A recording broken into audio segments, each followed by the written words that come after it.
All right.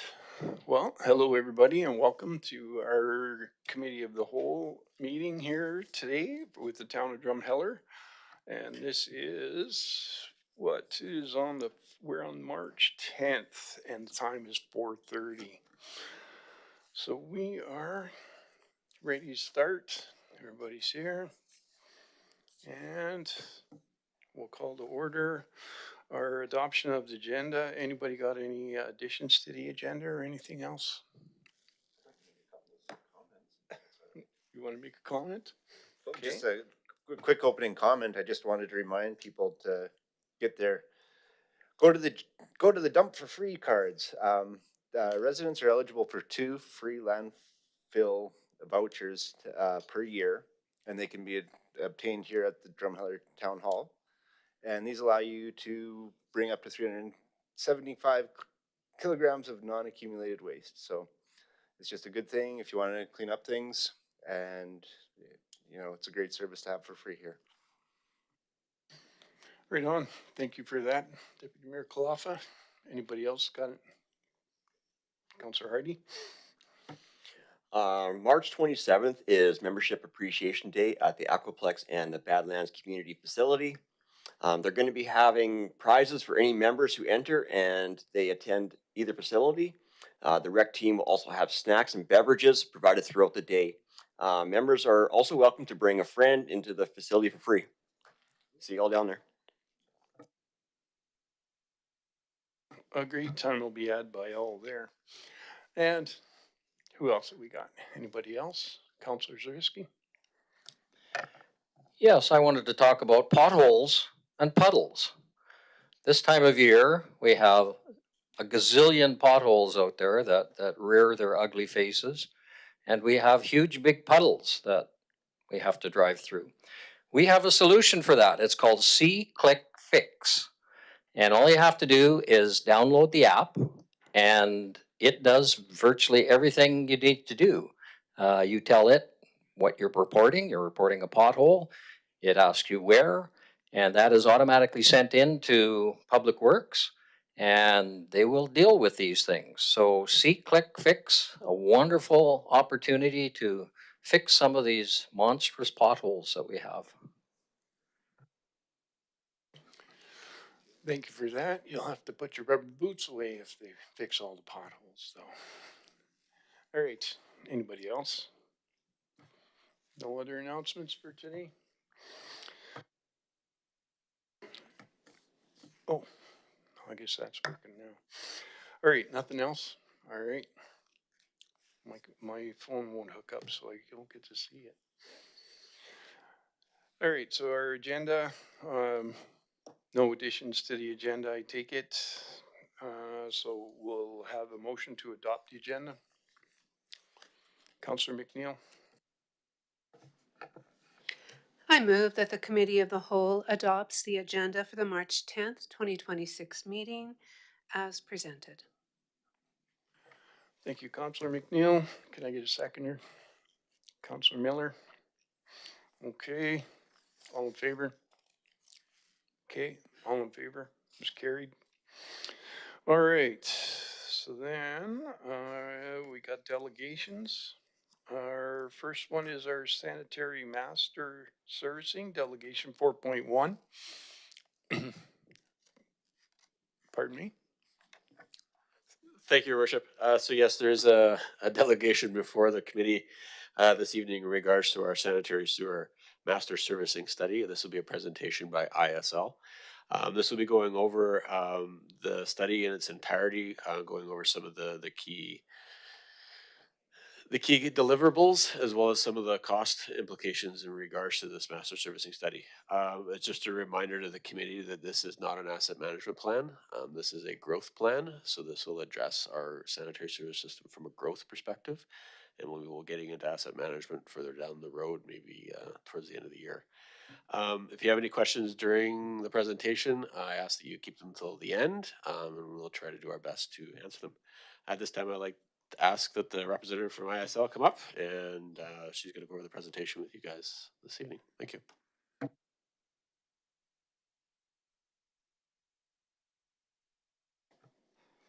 Thank you very much. Good evening, everyone. My name is Sarah Barbosa. I'm from ISL Engineering. I'm the manager of our municipal infrastructure planning team out of the Calgary office. And today I will be presenting on the Town of Drumheller Sanitary Master Servicing Study. So this study provides a comprehensive inventory and analysis of the town's existing sanitary system.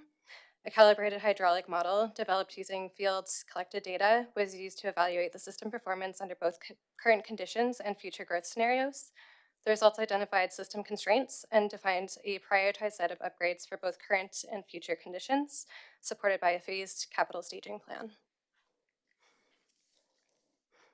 So the existing population is based on the 2021 census data, with the land use classifications derived from the town's land use bylaw and the water master servicing study for consistency with that report that was completed in 2024. This map shows the composition of the final existing system land use. So together with the census data and the land use assumptions, we could establish the baseline conditions for hydraulic modeling by generating per parcel sewage rates and assigning the flows to the nearby sanitary infrastructure.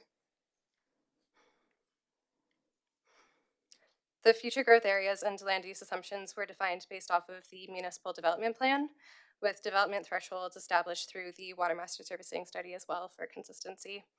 We considered two development thresholds: the priority development with a total residential population of 10,428 and the ultimate build out with a residential population of 12,661.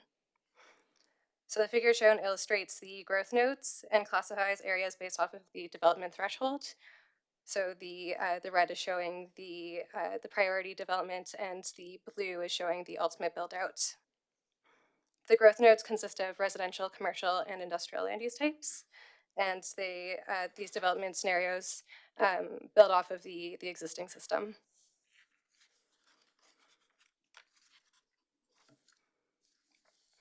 So a hydraulic model was developed in InfoWorks ICM. It was built using the town's GIS data and any available record drawings. And we also conducted a targeted field study to confirm some of the critical flow split locations and to supplement areas where GIS data or as-built records were not available. We also installed 3 flow monitors and a rain gauge to capture some real-life flow data. So the model was calibrated using the flow monitoring data under both dry and wet weather flow conditions to mimic real-life flows within the model.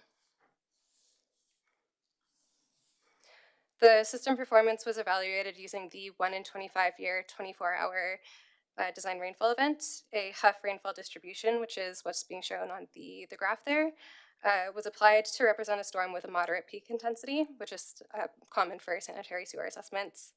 We also performed a sensitivity analysis using different return period events, including the 5, 10, and 50-year return periods. And this was done basically as a stress test to evaluate the town's sanitary infrastructure. And then in terms of the assessment criteria, so the performance of the gravity sewer system was evaluated based off of the available freeboard between the ground elevation and the hydraulic grade line. It was also evaluated using the peak wet weather flow relative to the pipe capacity to determine the available spare capacity in the system. So pipes with a peak flow ratio greater than 1 indicates that there is no remaining capacity and indicates areas that may require upgrading where the sewer backup risks were identified. And then in terms of the pressurized system, the force mains were assessed to maintain flow velocities between 1 to 3 meters per second. And the lift stations were assessed using their firm capacity, which basically represents the pumping capacity, assuming that the largest pump is out of service. So this figure illustrates the findings under the existing system assessment under the 25-year design storm event. So there are some locations that experience surcharging, which are a little bit difficult to see on this map, but they're indicated in red, other than the lift stations, which are also indicated in red but labeled. So there were some locations that were surcharging, including the sewers along 2nd Ave West, Riverside Drive, and Penitentiary Road.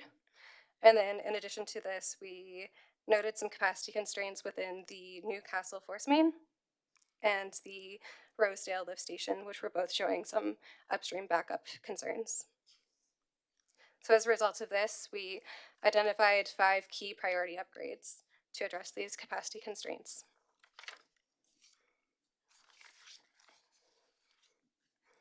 So the recommended upgrades focus on improving the trunk sewer, force main, and lift station capacities. The projects shown on the screen are ranked from highest to lowest priorities, with the basis for this prioritization outlined in the following slide.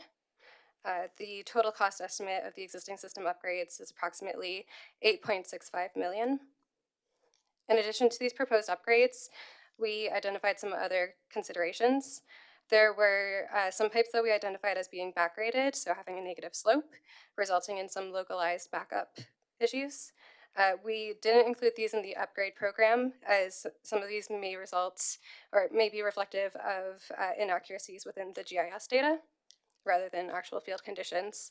So for these locations, we recommended surveying and ongoing monitoring rather than full system upgrades. In addition to this, the town may also wish to explore alternate upgrade scenarios and approaches, such as sewer twinning rather than upsizing, or alternate alignments if deemed feasible. And so these could be explored at a detailed design stage. So we used a risk-based approach to prioritize the recommended existing system upgrades. And we used the criteria listed. So the average change in hydraulic grade line between existing and post-upgrade conditions, and the potential impact of surcharging on connected services. We also gave consideration for the number of upstream parcels and contributing catchment area that was affected. In addition to this, we considered the asset condition using the generalized pipe age and material, and identified any opportunities to coordinate these sewer upgrades with road rehabilitation, which was just based off of a review of Google Street View to see the general road conditions. We also took a look at the inflow and infiltration within the system. So the monitored inflow and infiltration rates were well below Alberta's design guideline of 0.28 liters per second. And we kind of expected this would be the case because all of the rainfall that was recorded during our flow monitoring duration was less than a 2-year event. So we anticipated that the rates would be a little bit lower. Among the 3 monitoring locations, Site 1 exhibited the highest inflow and infiltration, and we recommended prioritizing that over the other 2 sites that were monitored. In terms of a mitigation effort, we proposed an inflow and infiltration field investigation program. So that could include things like smoke testing, dye testing, CCTV investigations, and then also localized flow monitoring to further pinpoint the locations of inflow and infiltration. And then we evaluated the sanitary system under 2 future growth thresholds. So we developed servicing concepts based off of the proposed growth areas that don't currently have sanitary servicing. The servicing schemes are intended to be conceptual. Ultimately, a developer may choose to address the concept, but it will be up to them to fulfill the intent of the servicing concepts that we've presented in our study. The growth areas were then added into our model and assessed, and all future system assessments assume that the 5 existing system upgrade recommendations have been already implemented. So those are no longer a constraint under future conditions. So first we took a look at the priority development scenario, which represents the near to medium term growth. Under this development threshold, we proposed 2 new lift stations and associated force mains, along with new gravity sewers ranging from 250 to 525 millimeters in diameter to service the planned growth areas. And the figures that are being shown show the servicing concept along with the proposed lift stations, which are shown in yellow, and their associated force mains. So the ultimate build-out scenario represents the long-term growth. Under this development threshold, additional sanitary infrastructure is required. So we proposed an additional 8 lift stations and force mains, new gravity sewers ranging from 250 to 300 millimeters in diameter, to service the planned growth areas for this development threshold. One thing that we noted was that there is one area that requires crossing a topographic ridge with approximately 10 to 20 meters of elevation gain, which results in the need for a deep sewer and approximately 100 meters of trenchless sewer installation. We did investigate some other alternate servicing concepts, such as a lift station and force main, but the connection points for that lift station and force main costs an additional downstream surcharging issues, and it resulted in a higher cost. So we ended up keeping the original concept. And then in terms of the future assessment of the growth areas within the model, we use the model to evaluate the downstream infrastructure performance within the existing sanitary infrastructure. So under the priority development scenario, we identified 6 additional upgrades to existing sanitary infrastructure that are triggered because of the priority development. And the total estimated cost of these growth-related upgrades is $7.52 million. Under the ultimate build-out scenario, there were an additional 6 sanitary system upgrades beyond those that were identified for the priority development to support the full build-out conditions. And these upgrades include major investments within the Rosedale system, specifically the pump capacity and the downstream force main improvements. And the total estimated cost under the ultimate build-out scenario is $11.48 million.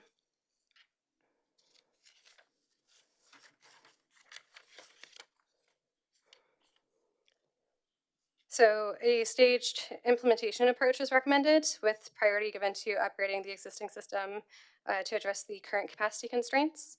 Growth-related infrastructure could be advanced incrementally as development proceeds, with ongoing monitoring of the available spare capacity within the system, ultimately triggering when those upgrades are required. And the cost estimates that are presented in this study are class 4. They're quite high level with an expected accuracy range of plus 75 to minus 40%. So then in summary, these are the key recommendations from the sanitary master servicing study. So upgrades to the existing sanitary system should be prioritized to address the current capacity constraints. We recommended an inflow and infiltration field investigation program, particularly within the Site 1 catchment, to better understand and mitigate any system responses under wet weather flow events. Pipe material and condition should be assessed in conjunction with the hydraulic capacity to support informed rehabilitation and upgrade planning. GIS data should be monitored and verified on an ongoing basis to improve model accuracy. And we also recommend that the study be updated approximately every 5 years to reflect system changes and growth. So in conclusion, the sanitary master servicing study provides a clear phased approach to support the future growth while maintaining the system performance. Next steps include endorsement of the study, integration of the recommended upgrades into capital planning, and advancing priority system upgrades to design. And with that, I will leave it open to questions.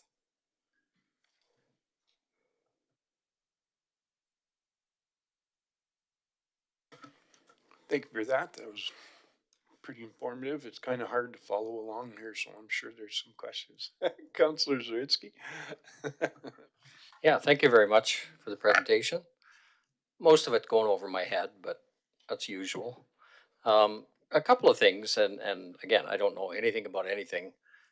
We have lots of places in town where the rainwater runoff doesn't go into the sanitary system. Yet we have lots of places in town where the rainwater runoff does go into the sanitary system. Is that simply because of geography or tradition or? It could be a number of questions or a number of considerations. The age of the infrastructure being one of them. Could be topography driven. We, as part of the study with those 3 flow monitors that we installed for a couple of months, we were able to assess the rainfall runoff into the sanitary system. So that's where we came up with that recommendation for the Site 1 catchment, which I think is within kind of the town center. It is an older area with older infrastructure, so the likelihood of of rainfall entering the sanitary system would be greater under those cases, and that's where getting into kind of a inflow and infiltration field investigation program will help pinpoint those exact locations where the water is getting in under rainfall events. Yeah, so part of this could be diverting some of the rainfall out of the sanitary system and having it run directly like into the river or whatever. Yeah, exactly. Yeah, if there's opportunities to reduce the amount of rainfall that's getting into the sanitary system, then that could offset some of the upgrades that are required. Just one other comment. It looked like in Newcastle there seemed to be some major needs there, kind of priority in terms of increasing the flow and the diameter of the pipe and whatever. We've had a problem in Newcastle with odor, and sulfur dioxide and that kind of stuff. Would this alleviate that, do you think? Potentially. Yeah, it depends what the odor concerns are being caused by. Typically, I've seen the odor issues are from low flows in the sanitary sewer system. So if you're upsizing the pipes, it would actually reduce the velocity, so it could cause odor issues. So it could be that those are different areas than the ones that we've proposed for upgrades. But yeah, typically from my experience, we've seen that the odor issues are caused by those lower flows, or potentially if there's any sort of backgraded pipes that aren't causing the sewage to be conveyed downstream by gravity.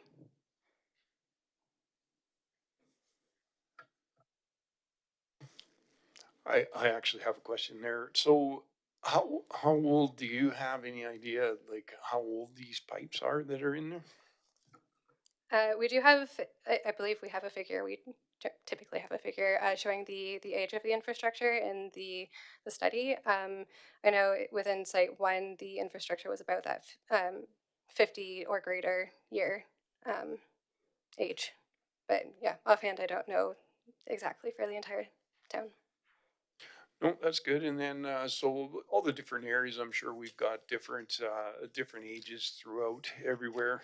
The last year was kind of a rainy season as well, so we would have had a lot of more of rainwater running through our sewer system. So that was kind of I guess it's a good thing to take note of so that we, when we go doing some planning for different sizing piping and stuff like that, and separating the two as they should be.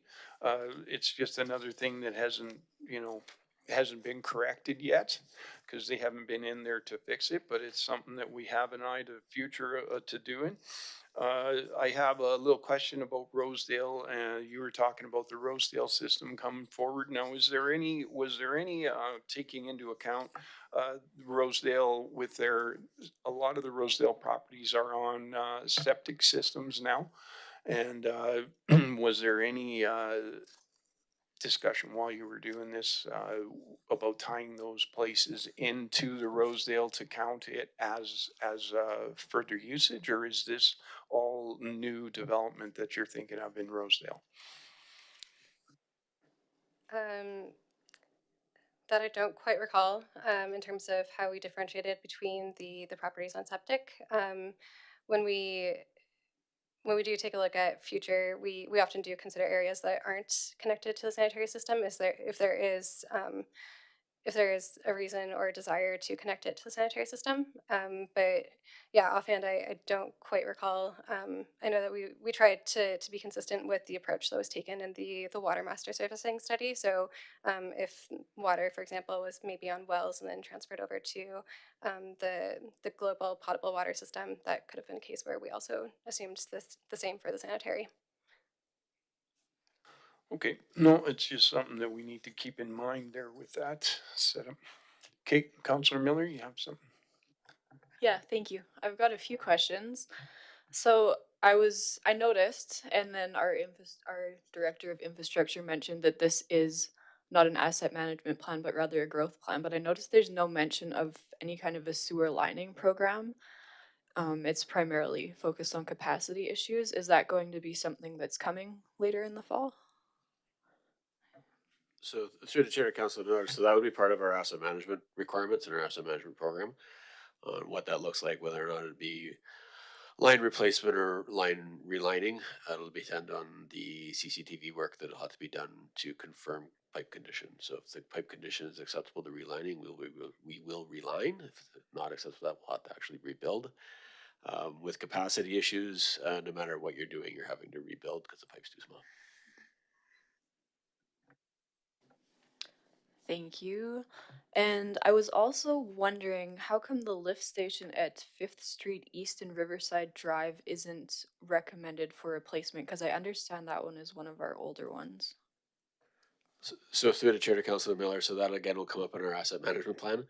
Will not be incorporated into this growth plan. So yes, that is actually our oldest lift station, and yes, it does need to be rebuilt. Thank you.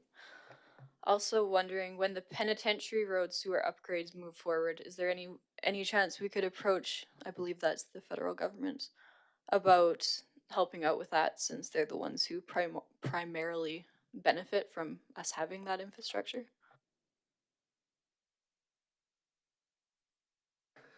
So through the chair to Councilor Miller, yes, we will look at all funding avenues when we go to replace that line. It's no different than the water line that's going up to the pen. We'll end up approaching them for cost sharing if we can get it. Okay, very good. So then I also noticed there's about 219 pages total on this report. Will the rest of the study be made available? I thought that this study was quite a bit longer. So through the chair to Councilor Miller, yes, this study as well as the water servicing master plan will be put on the website. Yeah. And we will send council a link so you guys can review it in its entirety. Okay. All right. Thank you. Then I just had one more question. This is probably more a question for finance, I think. Just with regards to our offsite levies bylaw, I was wondering if we have anything current right now because I noticed there's one from 1998, bylaw 31-98. So it's pretty old, and I was just wondering if appropriate levy amounts have been collected over the years to fund this kind of upgrading. The that's correct. Our offsite levy bylaw does go back that far, and the rates have not been updated from what I understand. They'd have to be updated through the bylaw. The short answer is no, they're not sufficient for what we should be recovering through what we would consider normal offsite levy amounts. Until that update is done, the rates are what they are. That's also a council decision and direction on what level of levies does a community want versus how to, I don't want to say incentivize development, but not be seen as creating a burden on development. So sometimes council will have opinions on levy amounts, which can be incorporated into. But going back to kind of the original question, they are wholly, you know, insufficient to support our capital growth needs for what typical offsite levies are throughout the province and would require an update. Thank you. Any further questions? Counselor McNeil? Yeah, I just have one question with regards to these upgrades. In generally speaking, what would be the life of these assets then, the general amount of life for these assets, and how long would they last essentially? So I've seen anywhere from 50 to 100 years, but that's based off of the condition of the assets. The capacity would be another factor as well. If you see changes in growth that weren't anticipated, like increased levels of growth, and that causes some additional upgrades required, then that infrastructure may not last as long. Or I know I've seen infrastructure or GIS information of infrastructure that's been in the ground for more than 100 years. But generally depends on the material type as well, but 60 to or 50 to 100 years. Thank you. Councillor Hanson. I was just wondering about, you were saying about redirecting storm sewers out of the sewage and into the river. From the knowledge I have from the past, that the government's looking at putting everything through treatment plants, no more runoff off the streets because the contamination going into the river. And I don't see anything about that anywhere. So I think that would mostly be covered within a stormwater servicing or stormwater study. This we still have the sanitary infrastructure discharging downstream to a treatment facility, but anything on the stormwater side would be an independent study.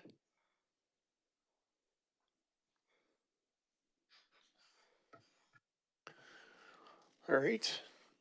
Anything else? Nothing from anyone else? So we make a motion, get a motion on this. Deputy Mayor Kalafa. I'll move that the committee of the whole accept the sanitary master servicing study as information. Thank you for that. Can I get a seconder? Councillor Miller. All in favor? Okay, carried. Thank you very much for that. Thank you.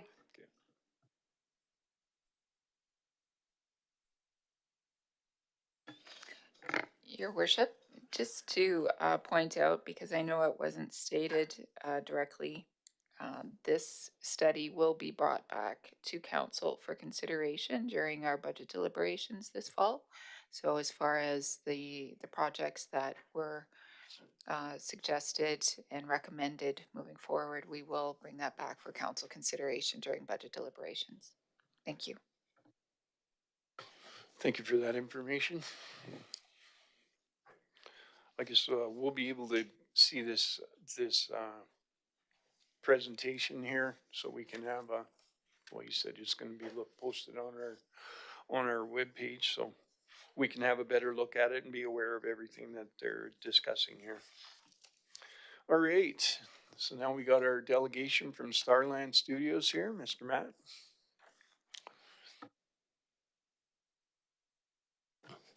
Thank you for having me. I feel like I'm on television. I guess we are. I especially just want to say personal thanks to several of you I already know already. Going all the way back to Greg and Tom from the old days, and Pat and the new town council, Tom, Cheryl, Maddie, and the rest that I haven't met. It's great to meet you all. I'm really excited about your new town council, actually. It's great to see what you're up to, and just indirectly and informally, I've just like the vibes. So I wanted to take you on a little journey about a little bit about Starland Studios. Is this, do I go to it or do you take me to it? Okay. Oh, there we go. I'll go back.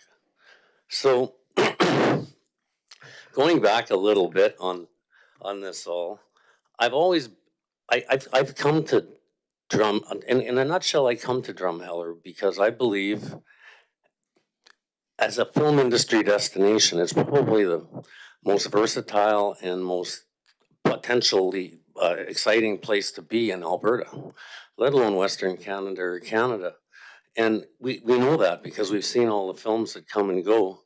And but we've never really got our handle on it locally in terms of maximizing, bringing in bigger shows and more money and developing the local economy and the local talent. And I've been trying for a long time. Many years, I mean, I've been in this industry a long time, and I've been in front of town council 3 times. I had a meeting at the Legion with 70 people. I've had a luncheon. I've had events. I've presented to Canadian Badlands and traveled Drumheller. I've done videos for the town for flood. Been here a long time. I've been through 5 economic development people, going back all the way to Ray, who invited us. And I've always seen that this is an unrealized potential. It's like the hack. And, you know, if you look at where High River is in Heartland, there's studies. There's studies out of Didsbury. They even have policies out of their towns and counties now because film is bringing in so much business. And that's the big shows. And that doesn't even involve talking about the lower level of the industry where people are learning, or it's advertising, or it's music videos, it's corporate video. The whole world revolves around video. Every Facebook page, everything you see needs to have a video. And so I think it's an unrealized area. And I came here from Kindersley, Alberta. I've been around a lot of places, but I actually went back to Saskatchewan because I was invited back after we finished a video there by the premier at the time. And I ended up doing two film festivals for the town of Kindersley. And I provided a letter in here if you get a chance to read it. And I'm very proud of the letter because it was 150th anniversary of Kindersley. And I proposed that we do, after we actually did our festival, they thought we should do a film about Kindersley. And we did. And we did 30 events. We covered the town. Everyone was in it. The Hutterites, the firefighters, the veterans, you name it. And this project brought the community together like you don't believe. Everyone got to see each other, recognize who each other were. And we had a second one. That was before I left. I probably would still be doing it. And that was great. We had the Saskatchewan Rough Riders out, all sorts of stuff. And we really did neat things. Like we had people with disabilities involved. We had veterans films. We had special programming for the community, and as well as some exciting screenings with filmmakers that came. And so last fall, since I came here, which was your 150th anniversary, basically, I lived in the valley here quite a while. Now we live up near Munson. And it's still, to me, the same area. We do all our business out of Drumheller and spend all our money here. I have clients. When we had the East Indian film here recently, we were the local production company they worked with. I've worked with lots of people. We create our own content. In fact, we're probably the biggest and only local production company here that can call this home.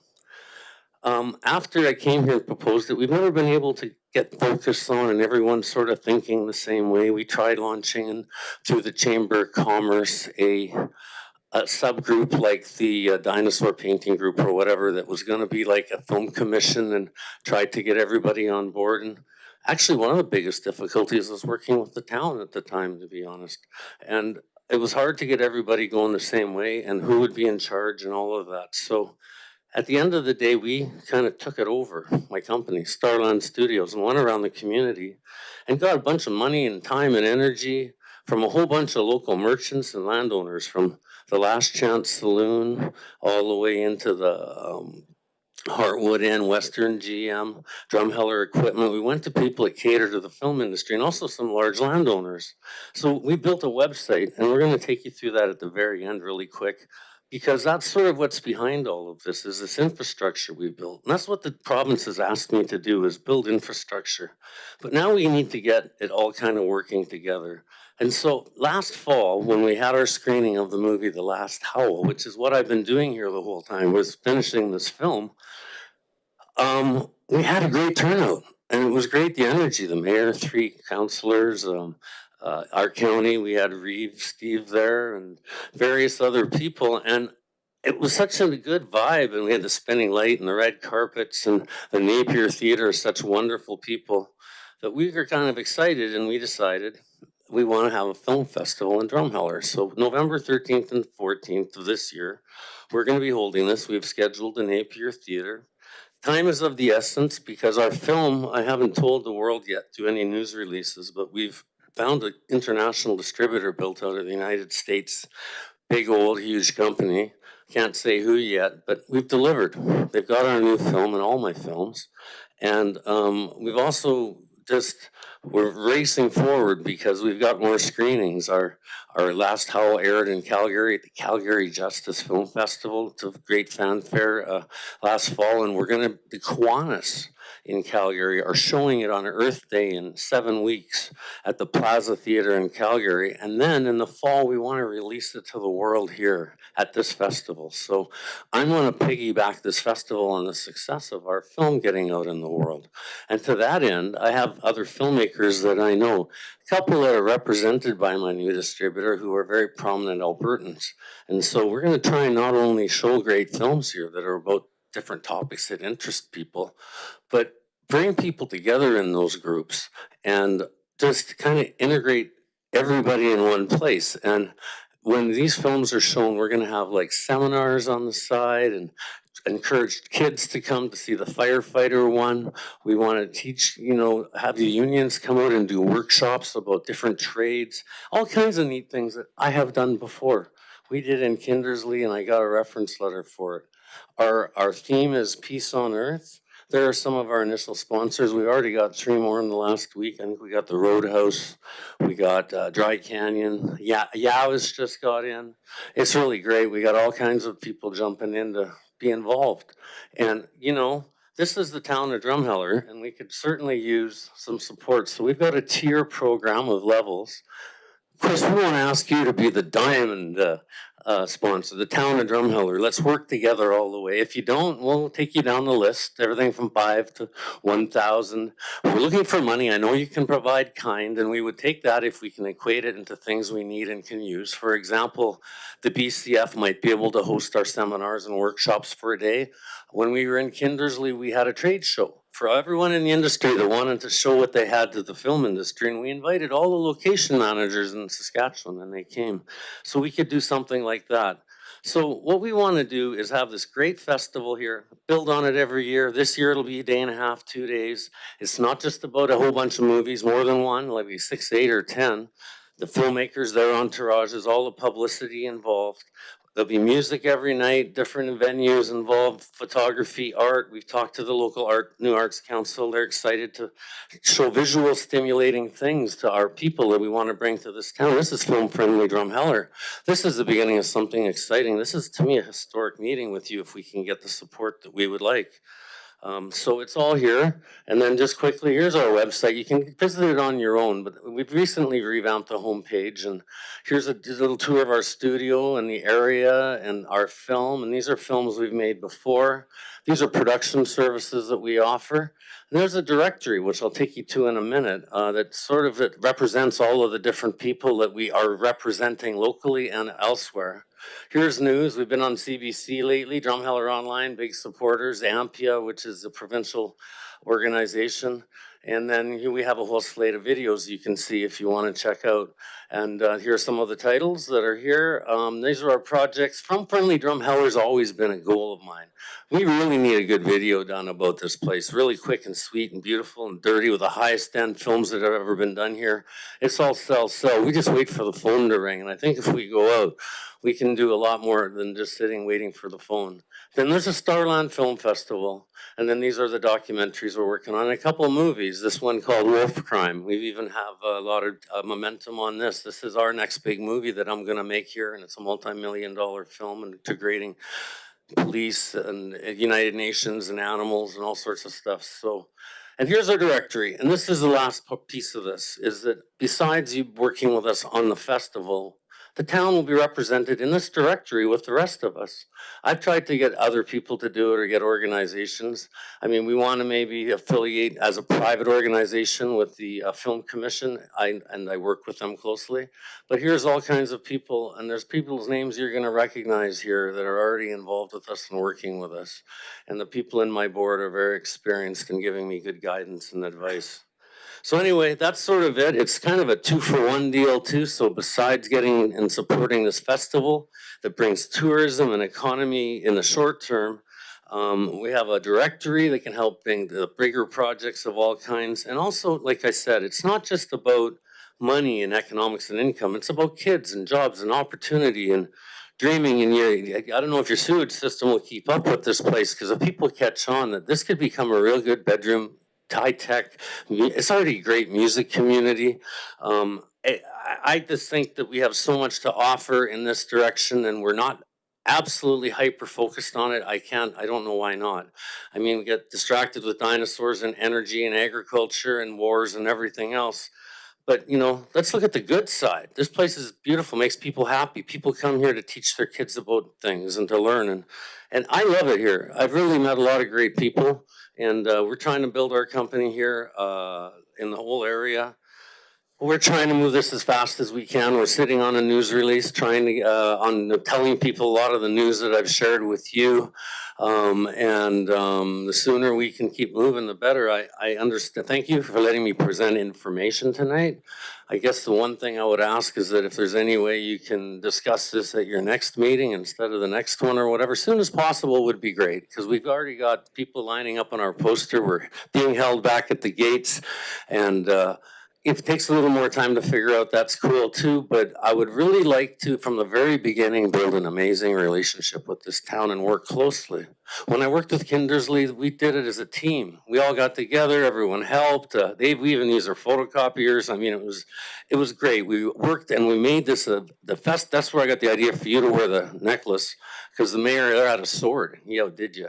And he wore a sword, and the councilors came, and it's just such a wonderful community thing, and we can only build on it. And could you imagine someday Sundance, this is like that, or cons, I'll never get that big, but Banff has several types of festivals a year like this, and what it does locally and internationally is amazing for it. So if there's any questions, I thank you. I hope I haven't gone too long, but I think that's about all I got.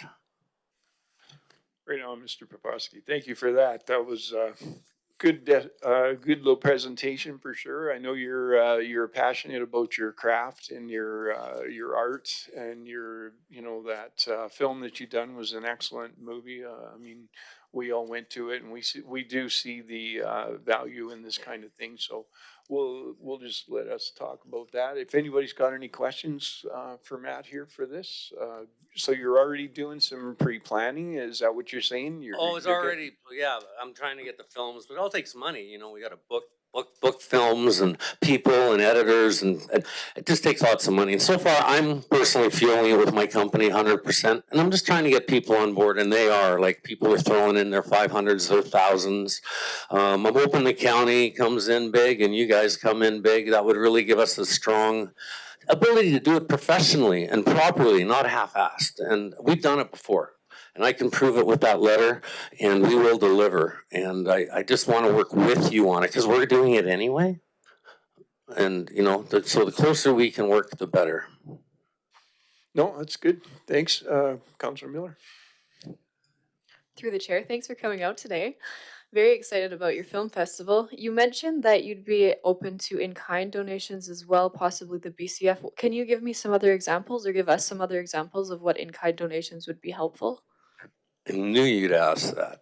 Well, it's the film industry. I mean, I wish you guys had a spinning light or something, because we rent those from the city.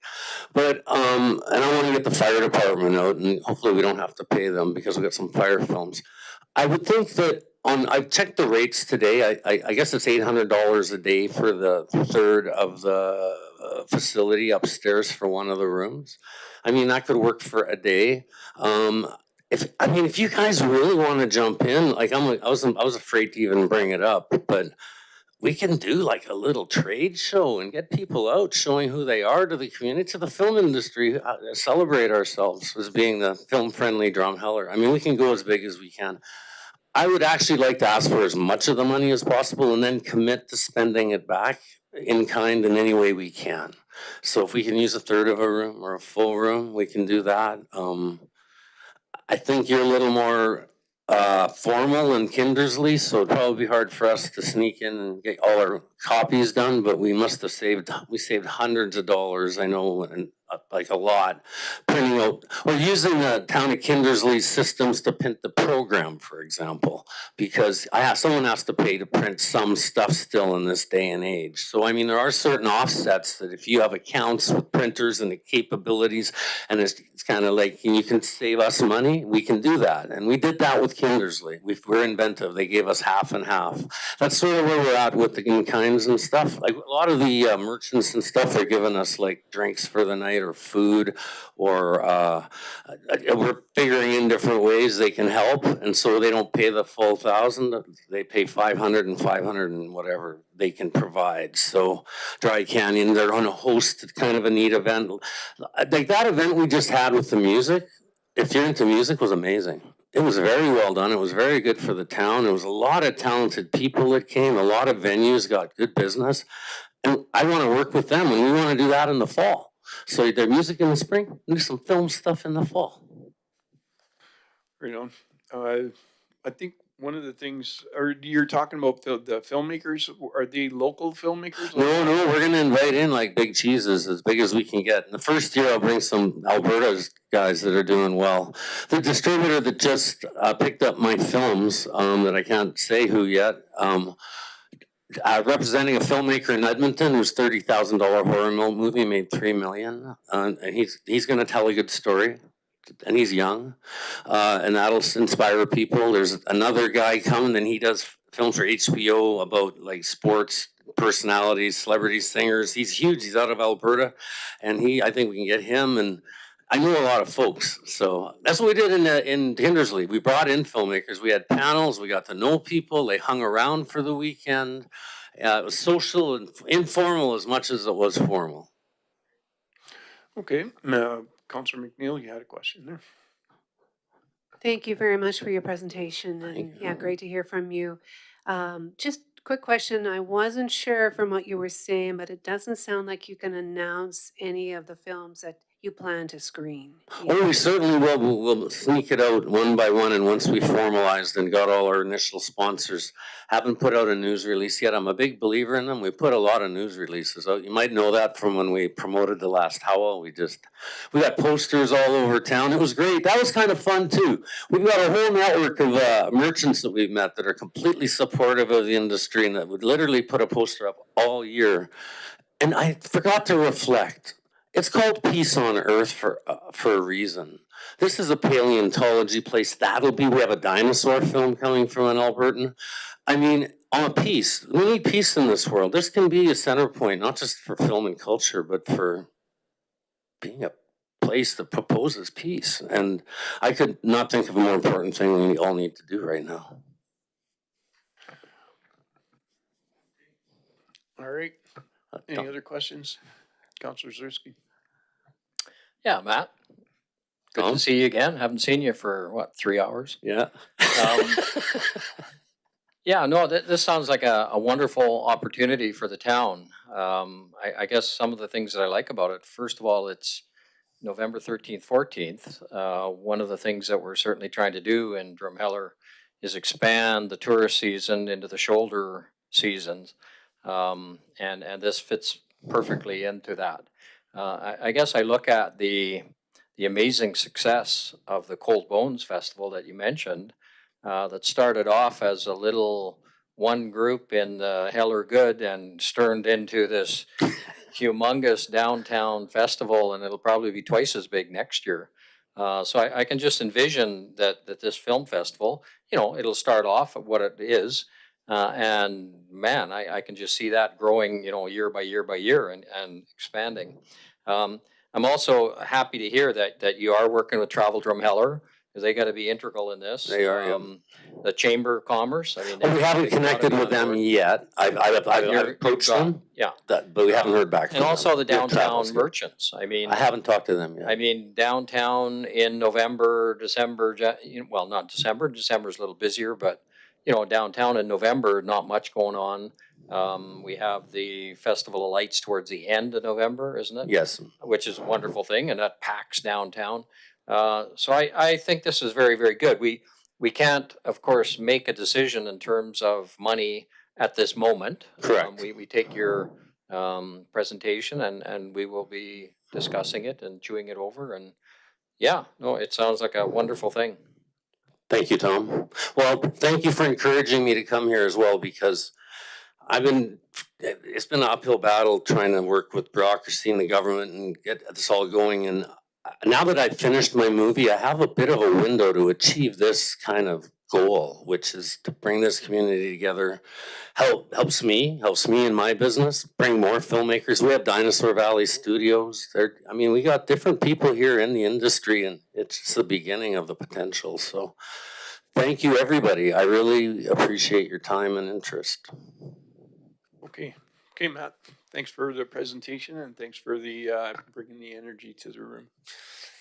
All right. Yeah, we need a motion, for this. Can I get a motion? Counselor Miller, I move that the committee of the whole accepts the presentation by Starland Studios as information. thank you for that. Counselor Miller, can I second her? Counselor McNeil, thank you. All in favor? Okay, motion, that's carried.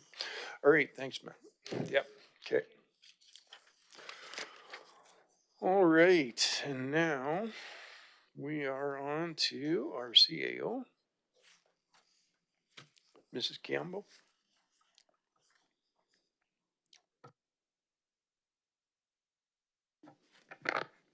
Thank you, Your Worship. Today my report is specific to a new bylaw for us. It's the Council Committee Bylaw number 34.25. So administration is recommending that council adopt this new proposed bylaw. Currently, all council boards and committees are established through individual bylaws. So what we're trying to do is create a comprehensive list of these boards and committees, as well as other ones that councilors currently serve on, and kind of centralizing that up a bit and adding some clarity around some standard levels of practice for our boards and committees. The current practice of creating each board or committee by separate bylaw has resulted in each body being governed by different types of rules and procedures. So again, we're just trying to improve our consistency and adhere to some more of a procedural based rules in how these committees are conducting themselves. So you'll see that there is a large number of attachments to this report. The first one is our board and committees overview, which kind of highlights of all of our existing boards and committees, which ones their processes, their procedures will be superseded by this new bylaw if it is passed. And then it also highlights the ones that would not be superseded by this document. There are a number that you'll see here in this, and here specifically the regional committees that are done from a regional standpoint instead of an internally created by the town only standpoint. So further to that too, there was a couple of additional appendices that were added and provided to council on hard copies, which will be incorporated into the agenda package and posted and amended on our website as well, so everybody can see what those are, and that's Appendix J and K. So J does go through the major changes compared to what had been established before in our previous procedure bylaw last year. So I'll go over these a bit more specifically, but before I do that, I also wanted to comment on the Appendix K, which is the Council Committee reporting requirements. So what this bylaw does, which the other one did not, is it categorizes us into three types of committees. We have our council committees, which are the committee of the whole, the council remuneration committee, our street improvement, our downtown streetscape improvement task force, our Drumheller Valley Sports Committee, FCSS Committee, our municipal policing committee. As well, you'll see our library board, community standards appeal board, EMS committee, and our MPC. We also have regional committees, which are ones that were on with other municipalities or entities as a region. And those are listed there as well, such as the Seniors Foundation or the Solid Waste Management Association. And then there's external committees, which council has chosen to be a part of as well. In the past, when the council or the town has provided a significant in-kind contribution or a financial contribution to an organization, we did have in our previous bylaw to have a seat on their board. So we are proposing some changes to that, which I'll highlight in a minute. But these are external committees which are not governed directly by the town or by our bylaws. So just to highlight the major changes, and I should also state today, because we are in a committee of the whole, the idea here is to introduce you to these concepts, and it is a bit more substantial than was before. It used to be just one section in our procedure bylaw, but again, we're trying to make it as clear as possible and to establish some of these things, and just provide that definition so people are clear moving forward what the expectations are when it comes to terms, when it comes to procedures and whatnot for these boards. So, taking a look at Appendix J, then the major changes. The major changes that we're proposing is that now some committees have talked about or potentially created little groups within a committee. So now we're allowing for that officially by saying subcommittees are now allowed within those committee bodies. So if you're in a committee meeting and your board wants to do this, they can, as per our new bylaw. The other thing that I want to mention too is this bylaw is what takes place in the absence of specific information in an existing term of reference or in the processes established in those terms of reference for those committees. So what does that mean? That means any committee that is included in this bylaw, these procedural rules come into effect if the terms of reference say something contrary. So for example, if it says you are going to have a renewal, you can renew up to 3 terms instead of just 2 terms. The idea is that terms of reference is still honored because that was what was determined at the time of that creation. However, if a terms of reference is absent of the information, then this bylaw rules and procedure takes precedent over top of those terms of reference. So again, if there's an absence of information or definition, this is the bylaw that will tell you what the rules and the procedures are that need to be followed. Did I lose anybody yet? Okay, thank you. So just to go over the changes, so sections 8.1 to 8.3 is the allowance of creating subcommittees within these boards and committees. 9.1 to 9.5 is we are adding some clarity on what is the reporting requirements of these boards and committees. So again, that's to submit their minutes. And those are the minutes that you'll see presented to council at the beginning of these meetings. And that is just, again, to share the updates and have the information available to the community as well as council. And it also informs the town. They have to inform the town if their membership changes. So if they have changes on their board that we don't necessarily govern, then that's their opportunity to tell us about those and to submit copies of their bylaws and procedures. So our Ledge Services Department does keep copies of those because it helps us as we educate and inform council at our organizational meetings on what are the rules and requirements for these committees and boards that they've established for these external groups. We've also asked for the regional committees, which normally involves a cost or a fee or a requisition to the municipality. We are asking them here to submit any requisitions to the town for the next fiscal year by September 30th. So the hope here is, again, to help have this information in line for our own budget deliberations, so council doesn't see us come back in the next year to say, actually, the requisition came in higher than what we had anticipated at budget deliberations, and then asking for more money approval after the fact.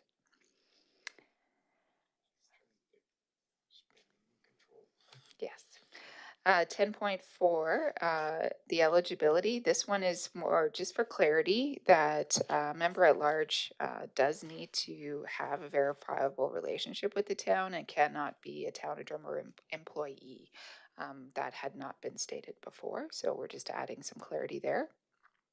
10.6, again, clarity here because we do allow and are very much in favor that the mayor is the ex officio on all council committees.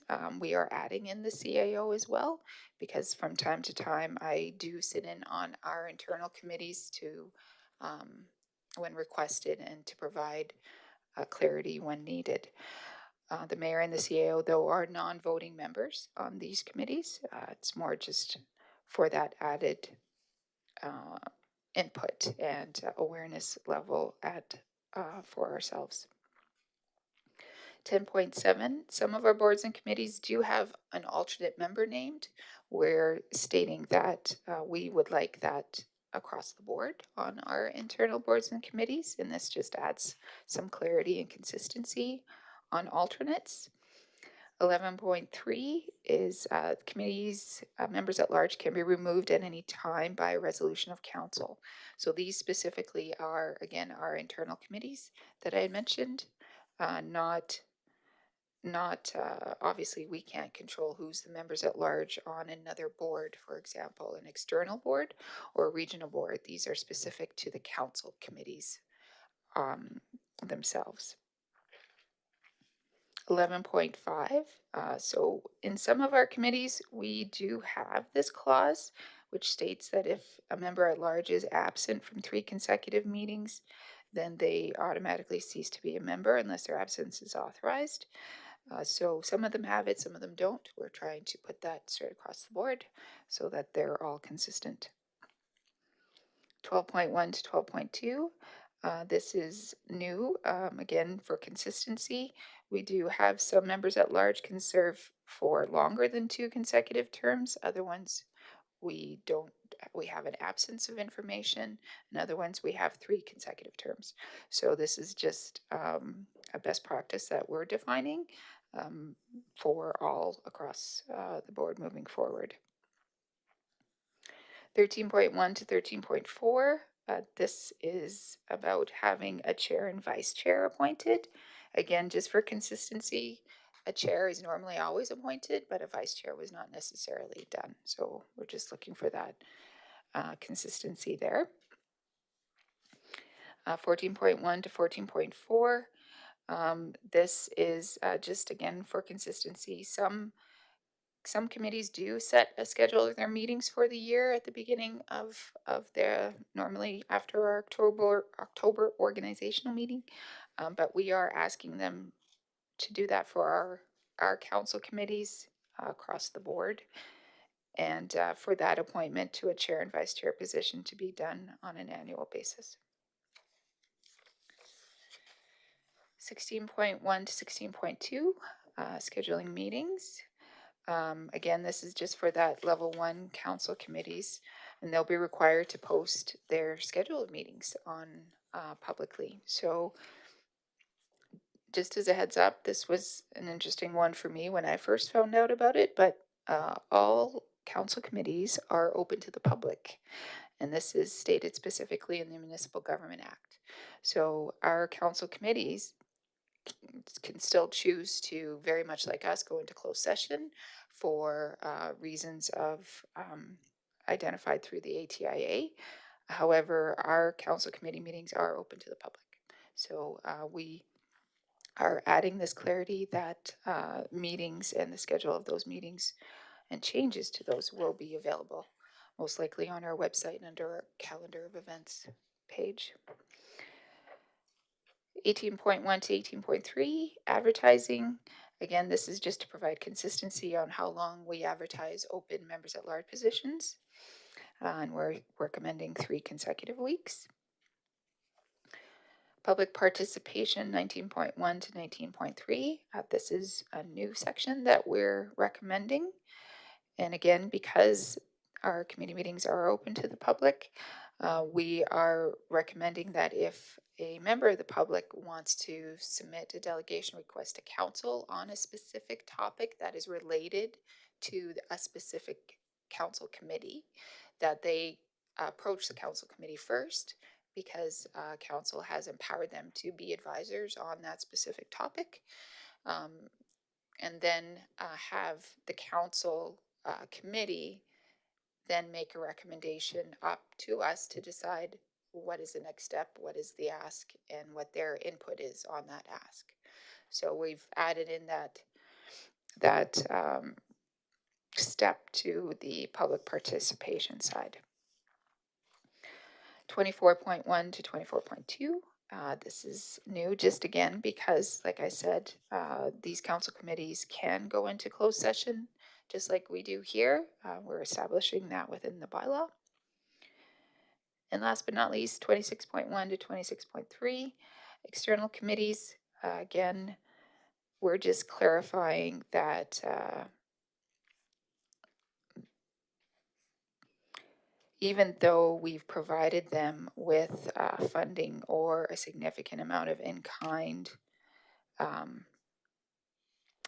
commitment, they have to follow those reporting requirements, which I had stated back here under section 9. So again, adding clarity of what are our expectations as administration and council on these external boards and committees that we currently have council representation on.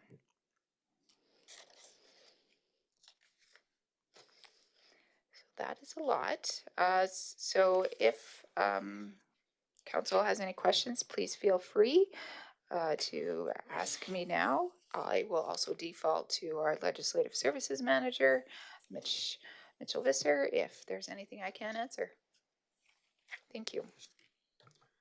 Okay, thank you for that, Mrs. Campbell. Got any questions, Councillor Zarisky? Yeah, very good report. Just a couple of questions. So the clarifications are really good on council committees. And I think this needed to be done, and it makes a lot of things a little bit more formal and organized. I guess I'm a little bit apprehensive on the communication that we're going to put out there to make sure that the general public knows the difference between a council committee and a regional committee and an external committee, that there are different things that you can do and can't do for those.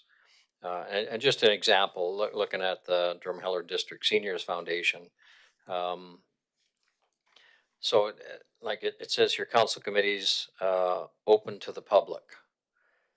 And so every council committee is open to the public. Anybody can attend any council committee meeting, which is fine. Got no problem with that.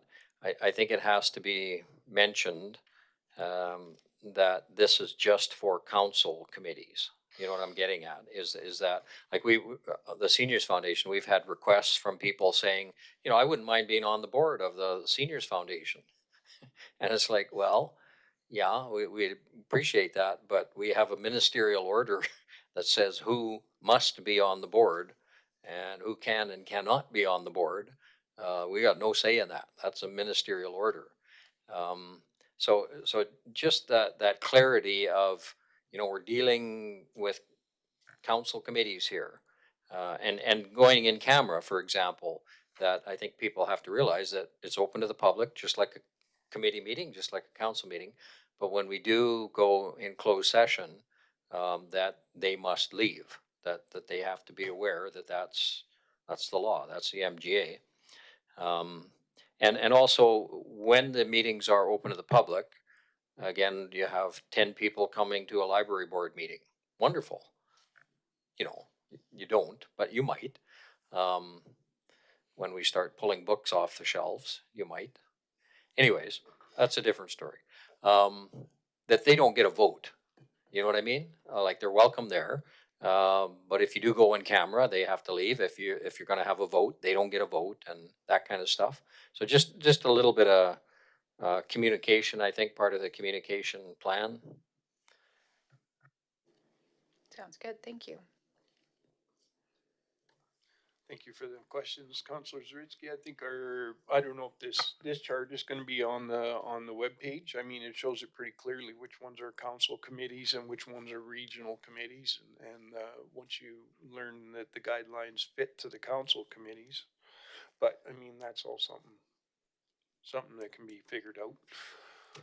All right, Councilor McNeil, question? Sure, thank you. I just wanted to say I really like the direction that this is going in. I think that this is excellent to have that uniform bylaw instead of how all of the individual bylaws. And when I was reading through the different terms of reference, and I was thinking in particular about the FCSS committee, um, I just feel that I think it would be great to have more uniformity with respect to the members at large. And I note that the way it reads for the FCSS committee, the members at large, it's a minimum of one up to three. And when I think about that committee, I just think it's so important to have that representation from the community. And I just, it's a thought and a consideration that I think that that should be broadened so that there are, say, for example, to four members at large as part of the FCSS committee. I just feel that if it was just one person, that would be insufficient. Otherwise, that's all I have to offer. Sounds good. Thank you. Okay, thank you. Anybody else? Councilor Miller? I'm going to echo the last two that I really like the direction that this has taken, so thank you. This sheet that you passed out here with all of the sections, one thing that I was thinking when I was looking over this, it would be really beneficial to have an appointing section here just to establish how long it's going to take between the advertisement ending and the new member getting appointed. And I understand that takes a little bit of time, and if it's the summer, it can take a little bit longer. But there was a situation recently where it took 7 months to appoint a member to a board. And these are people who want to volunteer, and it's very discouraging when they go and put themselves out there and volunteer, and it takes 7 months to hear back. So I think if there's a way that we could work that in there, I know it's a little tricky, but that would be good. Through the chair, so are you asking for a statement in there that states that about once a vacancy has come up, the timing to reappoint a person? I'm asking once the advertisement period has ended, the time that it takes to appoint the new person. Yeah. Sounds good. Thank you. Okay, thank you. And then on the Drumheller Street Improvement Task Force, I noticed that that one still doesn't have a counselor appointed to it, and all of the other council committees do. And it seems like it would make sense if it did have a counselor on it, just for the sake of uniformity. And I was wondering why that decision was made as it was. Through the chair, thank you for that question.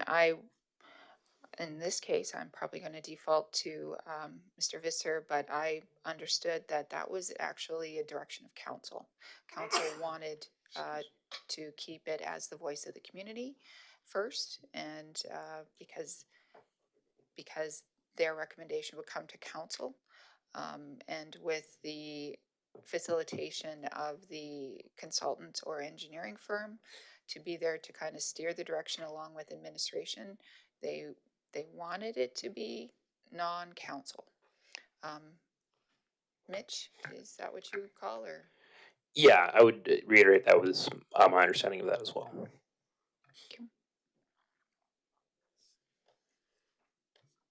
How long ago was that formed, task force? That was formed in 2025, I believe. And so if council does want to revisit that, that could be an option where we could look at appointing a counselor. We just make an amendment to the terms of reference when we bring it at the first reading. Councillor Miller? And the reason that I mention this is because a member of the public who is on that board asked me why there's no council representation and would like to see an elected representative coming to these meetings. And through the chair, I just would like to add, so this is a temporary committee, and I think that's part of the reasons as well. So that would be something to consider when deciding if you want to make a council appointment. I'm not sure of the timeline currently. That would have to be a question for Mr. Brownstein. But that probably was also part of the decision not to appoint a counselor. Okay, anybody else? Nobody else? Can I get a motion then on this? Councillor McNeil? Sure. I will move then. So with respect, that the Committee of the Whole requests administration to bring the proposed Council Committee Bylaw number 34.25 to a future meeting of Council with their recommendations. I thank you for that. Seconder, Councillor Zarisky. Okay, all in favor? Okay. All right, can I get a motion to take a little break here? I'm gonna take 5. You don't need a motion to go to recess. Don't need to know, okay, all right, let's take go a right break then. ahead. Let's call.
All right, and we're back. And our next thing on our agenda is our flood mitigation project update from Ms. Dagan Blakely. Thank you. Thank you, Mayor Miglitz. So I'm Dagan Blakely. I'm the Flood Program Director, and I'm joined online this evening by Daryl Dromoreski, who is our Flood Mitigation Project Officer. So I'll be presenting this evening, and Daryl will be helping out with questions as needed. And tonight we're going to walk through our quarterly flood office update. So just as a reminder, this is a map that shows the project locations throughout the valley. So you can see the berms that are complete in green, with the exception of the Alberta Transportation owned berms there, shown in purple. And then our 3 areas of floodway buyouts are in blue. And then the gray boxes indicate some smaller berms that we don't currently have funding. They could advance if there is future funding available, with the exception of the Riverwood closed berm. So that one we have determined the cost to build a berm is actually more than the assets it's protecting. So it's not cost beneficial. In terms of the project status, again, all of the flood program berms are now complete. Construction has wrapped up on the berms as of November 2025. And then you can see in the table here when the projects will be handed over to the town, just keeping in mind that the contractors have a 2-year maintenance period to take care of the vegetation establishment and any issues with the berms. So this is a photo of the completed Knack Mine berm, a panoramic view from across the river. And this is a photo of the Rosedale berm, protecting the community of Rosedale, looking from the Rosebud River towards the east. And then this is the smaller Scarlet berm, which protects the west side of, or it's called the West Rosedale berm, protects the west side of Rosedale. And you can also see the bank erosion protection there with some bioengineering planting included. So in terms of the program schedule, as I mentioned earlier, all the berm construction is done, but we do have that 2-year contractor warranty and maintenance period. So that is complete for the projects that were started in 2022. And it is ongoing for projects like East Cooley and Downtown Berm. Downtown Berm will wrap up this summer. North Drumheller will carry on to 2027. And then the berms that were completed this past year, the contractor warranty and maintenance period will continue to the end of 2027. And then we have one more project that's still ongoing in Lehigh for remediation. So we'll talk a little bit more about that later in the presentation. In terms of the floodway buyout program, so floodway buyouts or purchase of properties and removal of homes were undertaken where berms were either not feasible or not cost effective. So as I mentioned earlier, in order to receive provincial and federal funding for berms, they do need to protect more assets than it costs to build them. So we like to see that positive cost benefit ratio on those. So in the floodway buyout areas, all the land buyouts, building removals, and reclamation has been complete, and that includes Knack Mine, West Rosedale, Rosedale, and Lehigh. We have a little bit more work to do in Lehigh. The water service and gas line abandonment is done, but we have some planting left to do there. And so that's through our Fisheries and Oceans authorization that we received to allow us to place rock on the riverbank. In order to do that work, we needed to compensate for fish habitat elsewhere. So we chose Lehigh as the area to do that. So we'll be planting vegetation along the riverbank in Lehigh in the coming spring, and then as well removing the gravel roads from that area. So council may remember we awarded that contract in December of 2025 to Wilco, and the work will start in the spring. So a reminder of our program funding. We have funds from the federal and provincial grants as well as the town.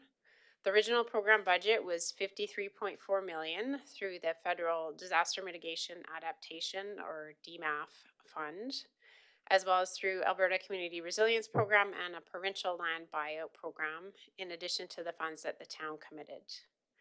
We have received some additional funding, both through lobbying efforts and through grant applications since 2023. So we have a top up of funding from the Provincial Resilience Grant Fund, and we've received funds through the Watershed Resiliency and Restoration Fund, Drought and Flood Protection Program. Those are both provincial programs, and as well from the Federation of Canadian Municipalities Tree Planting Program. So our total current program budget is 83.5 million. And one other note I'll mention is there were 2 properties purchased in 2019. And those were properties where we just needed a strip of land at the back of the lots, but the entire lot was purchased. And there was flood funding used to purchase those. And so once those 2 properties, the remaining parcel of land gets resold, that funding will also come back into the flood program, and we expect that to be in the order of about $1 million. So that was the funding. Now we'll go through the costs. So there are a range of costs. It's not just moving earth to build berms. It also includes the land, the engineering design, tree clearing, vegetation and landscape architect work. We have for the buyout program, purchase of the land and the houses. There's all the land fees, so appraisals, land agents, legal fees, demolition, reclamation. And we have received a little bit of revenue for reselling some of those houses that have been moved out of the floodway. And then on the program management side, there's a team that is managing the overall program. There's regulatory applications and regulatory fees as well in those costs. So our cost to complete and final program estimate is provided in this table. The amount of money we spent to the end of December 2025 is $80,250,000. This includes approximately 1.75 million of expropriation related legal costs for both the town and impacted landowners. And then we have the remaining project costs shown here, which include construction and maintenance. So most of that work is maintaining the work of the berms that was completed in the last couple of years, but also that new project in Lehigh to do the planting. And then we have engineering and program management to wrap up the work and continue on with some of the reporting. So we're expecting to spend approximately another $3.6 million in the next 2 years. But I will note that that $3.575 million estimate does not include additional expropriation cost risk and future legal fees. So I will touch on that in the coming slides. And if you do want to see a breakdown of what that construction and maintenance and engineering program management entails, you can refer to the request for decision, Appendix B. So our total projected final cost is $83,825,000. But if we add in the $1 million we expect to get from those 2 properties in Nackmine, once those get resold, then the total final project cost is just under 83 million. And as noted before, we have about $83.5 million available funding. So we are projecting a small surplus at this point. I'll just touch now on where we're at with land acquisition. We needed to purchase 76 properties for the flood program. So 48 of those were for berms and 28 were floodway buyouts. We spent $13.85 million to date on those properties. I'll note there was a slight difference in the funding. So the province was the only external partner that funded the floodway buyouts. The federal government did not provide funds for that. But the federal government and the province both paid for land that we needed for berms. So we did start land purchase with offers to purchase made directly to the landowners following our land acquisition policy, so negotiated sales. But where we couldn't come to an agreement on the price, or in some cases it wasn't even the price that was the issue, it was the need for the land. We had to proceed with expropriation to obtain the land that we needed for the berm construction or the floodway buyouts. So land acquisition by expropriation is a way for the expropriating authority or municipality to get the land they need for public works when the landowner and the municipality can't come to an agreement. And the expropriation process is governed by the Expropriation Act in the that's Alberta Provincial Government Act. So through the flood program, we were able to negotiate sales on a number of parcels, but we did have to start expropriation on 31 for the purchase of land for buyouts and berms. So we have received one additional claim from a landowner who had an interest registered in a property that we expropriated. We've since been able to cancel 3 expropriations. We've settled on 4, but we do still have 25 remaining. And so for those 25 remaining expropriations, we haven't had any hearings. We don't know where things are going to end up.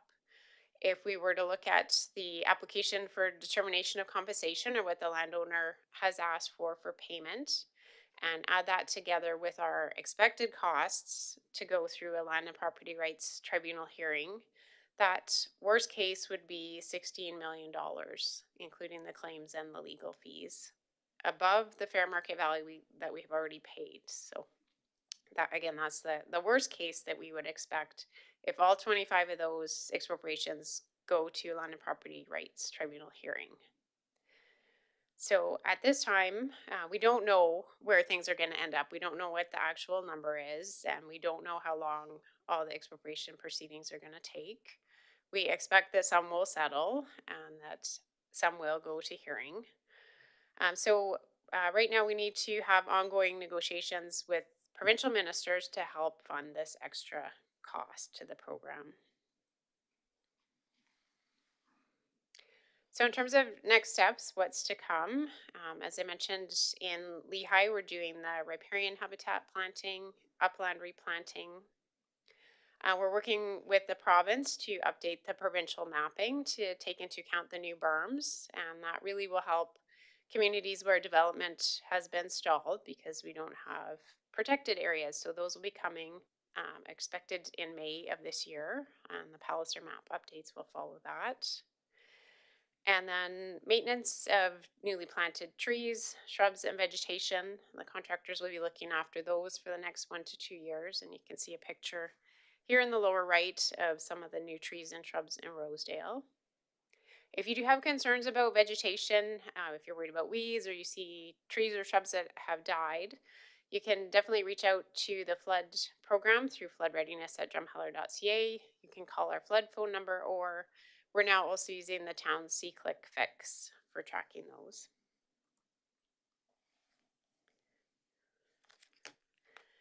We also, as I mentioned, the program management team needs to carry on doing reporting for the coming years. So we need to report to our funding partners on financing and expenditures, things like that. So that will continue till the end of 2028, perhaps even longer.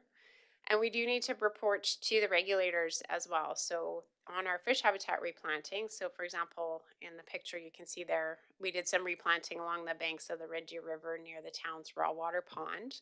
And we have to report for approximately 5 years on how the growth is going there to Fisheries and Oceans Canada, just to show that the plants are establishing. And then, as I discussed earlier, we have the expropriations ongoing.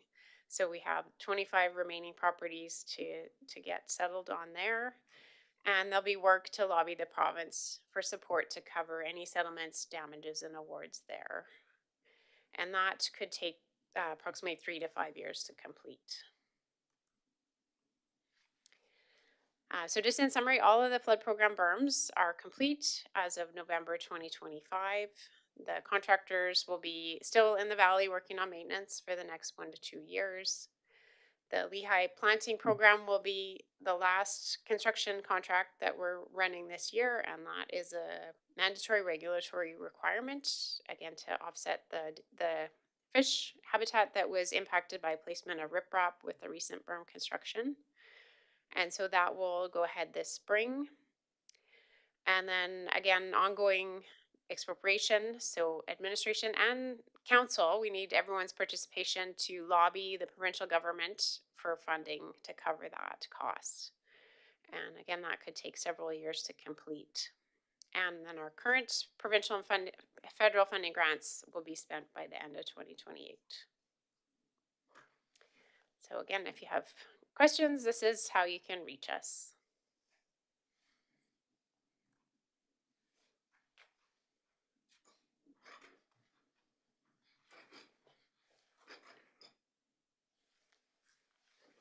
Thank you. Thank you for that, Mrs. Bleakley. Any questions there? Any questions? Councilor Zariski? Yeah, thank you for the report. I guess I would preface my comments with, it's been a long and winding berm. Been working on this for many years. And I must say, you know, it's obviously been a good thing for the community.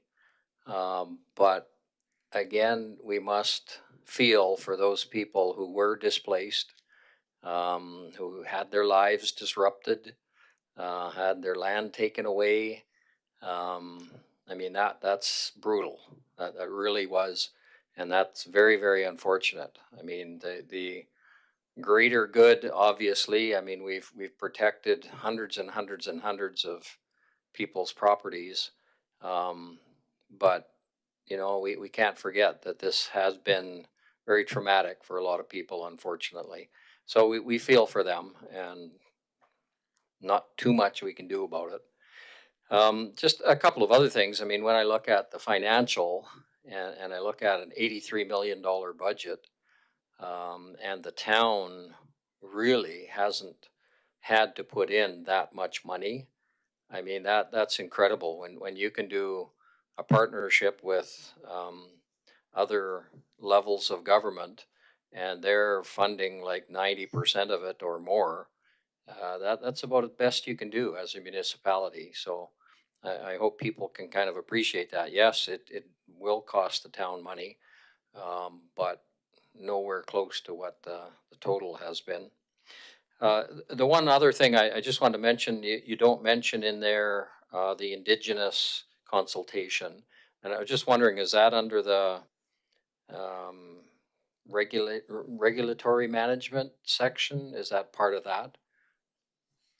Yeah, so the folks that we have doing our regulatory applications also support with the Indigenous consultation.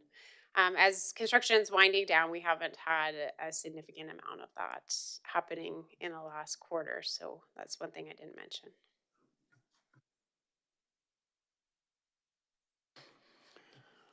Okay, thank you, Councilor Zariski. Deputy Mayor Kalafa. Yeah, thank you for the presentation. Just a couple of things. In North Drumheller, even though that bridge work isn't done to actually sign off, our work is done in North Drum. Yeah, so we've constructed the berms as far as we can up to the Alberta Transportation owned infrastructure. And now the town is working with them to get that portion completed hopefully as soon as they can. My other question is, there's two properties, you said in Mine, that could potentially go towards this budget when they're resold, but there's many more properties like that. How are these two different from the other ones that are potentially? So there were a number of other properties that we spoke about at council, I believe almost a year ago, possibly more. And those ones were funded through the town. I'm not sure exactly which funds, but the town paid for the full buyouts in those cases. So that money would go back to the town's coffers. It was separate from flood program budget. Is there a reason why we did it in two different ways, or there's difference? I think that early in the program, the understanding was just a bit different about how the flood programs would be used for purchasing land. And so later on, it was more clearly defined that the provincial funding and the federal funding partners really just wanted to look after the land that was needed for the berm. And if we needed to do the full buyouts, then that was going to be at the town's responsibility. Okay, thank you. You're all good there? Councilor McNeil. Yes, thank you very much for the presentation. Appreciate it. I recall when you last came and presented to us that we talked a little bit about the Wilco project in Lehigh and the tree planting, and I had made a comment with respect to hiring summer students, and I just wondered if we had any update from Wilco. Have they been successful with hiring young people or summer students, and potentially people from the valley? Yeah, again, we had a kind of a preliminary kickoff meeting with them, but we haven't officially kicked off that project. But it is something that we've encouraged with them throughout the program is to look at youth and hiring locals. And I know on past projects they have hired people from the valley to help out with the work. So yeah, we'll definitely raise that again when we do have the formal kickoff meeting with them. Thank you. And I just have another kind of follow-up question related to the work underway in Lehigh.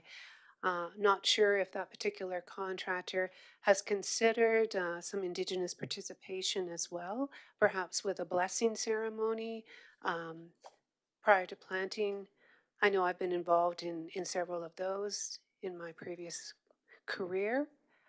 And then my last question, if I can, is just related under Appendix B and the detailed costs.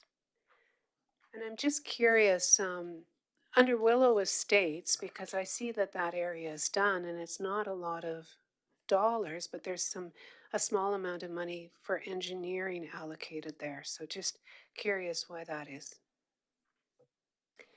So that would cover items like completing the project closeout and finalizing the as-built report and things of that nature. I believe we have the draft documents right now, so they just have a little bit more time to get that wrapped up. And then I guess also to speak to your question on the Lehigh replanting and Indigenous participation, we did have a site visit with a number of Indigenous groups out in Lehigh and spoke with them about ideas and plans for replanting. And we did circulate drawings with those groups as well to get input and learn about what types of plants they'd like to see out there. We haven't had any further response from them on that, but we did take in what we could during the site visit. And again, that's something we can raise with Wilco if there's interest in a blessing ceremony ahead of construction. Oh, that's great to hear. Thank you. Councillor Miller? Thank you. Through the chair, when it comes to the selling of the houses, can you just tell me what that process is going to look like? Does the town hire a realtor, or how does that work? I can jump in on that.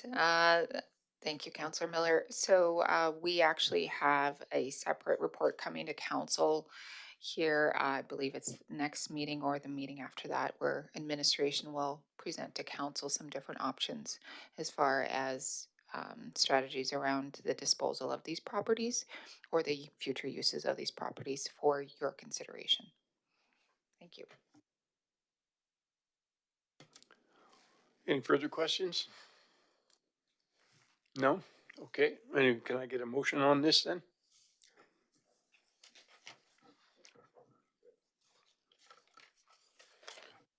Councillor Hardy? I move that the Committee of the Whole accepts the presentation of the flood mitigation program update as information. Thank you for that. Can I get a seconder? Deputy Mayor Kalafa? All right, all in favor?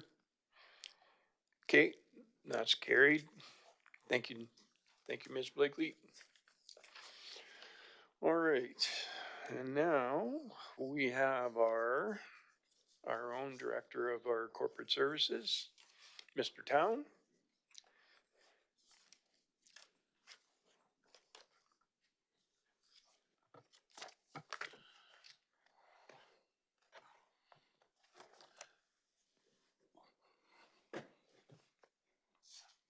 Just getting organized here. There, let's do that.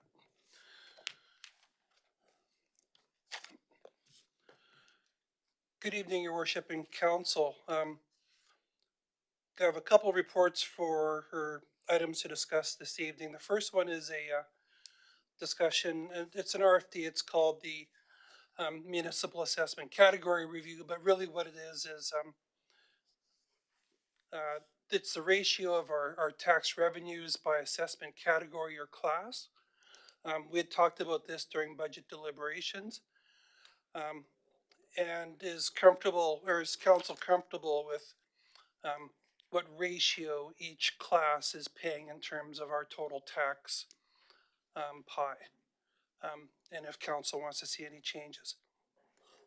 So there's some information that's provided within the report in the appendix. But during deliberations, it did come up that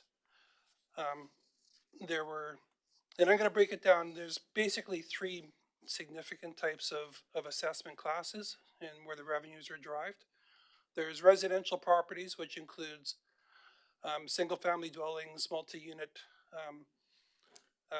apartment and condos, mobile home parks, vacant residential land. And then farmland is also considered residential for this purpose. There's non-residential type properties, which are commercial and industrial type properties.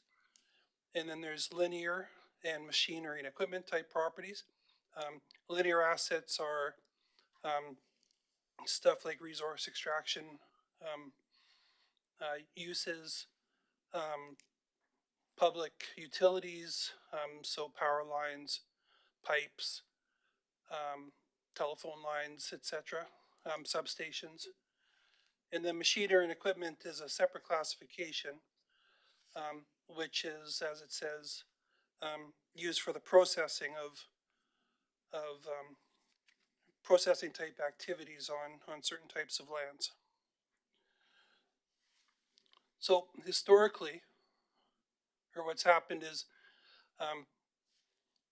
council has, or not council, but I guess the town has derived a certain percentage of revenues from these three classifications. And the first table on the report shows the history of those. So residential back in 2021 generated 63.1% of the taxation revenue for the town. 31.6 was non-residential, and 5.3 was linear and machinery and equipment. By 2025, so 5 years later, those ratios or percentages changed. Residential is just under 61%. Non-residential is just over 31 or just under 31%. And our linear and machinery and equipment increased 8.4%, which is a fairly high percentage for the town. Most towns don't have the level of linear assets or infrastructure within their boundaries. Again, we're unique.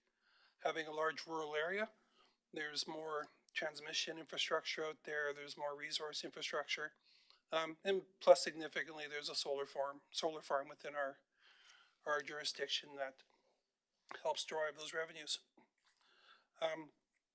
But the takeaway there is that both residential and commercial classes are paying a smaller piece of the pie compared to these linear and machinery and equipment classifications.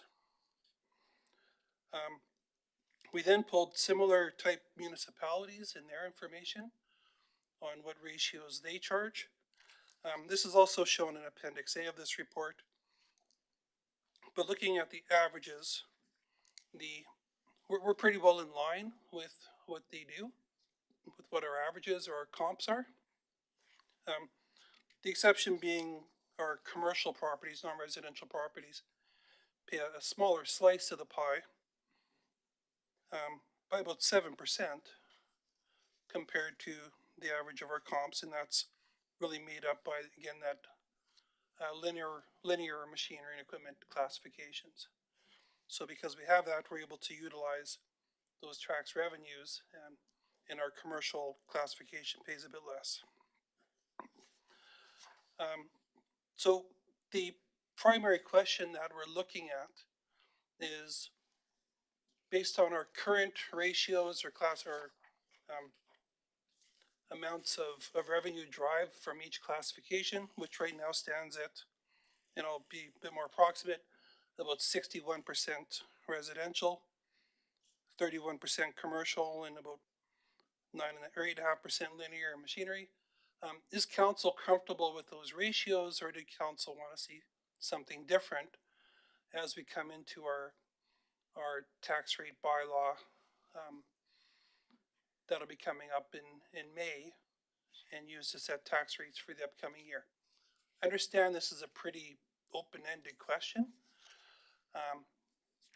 but we did want to take this as an opportunity to gauge council's appetite for change, to provide direction. That direction could target something, not necessarily this year, but over a period of years, and to start a conversation on if they're comfortable, I guess, with the ratio, or if they'd like to see something different.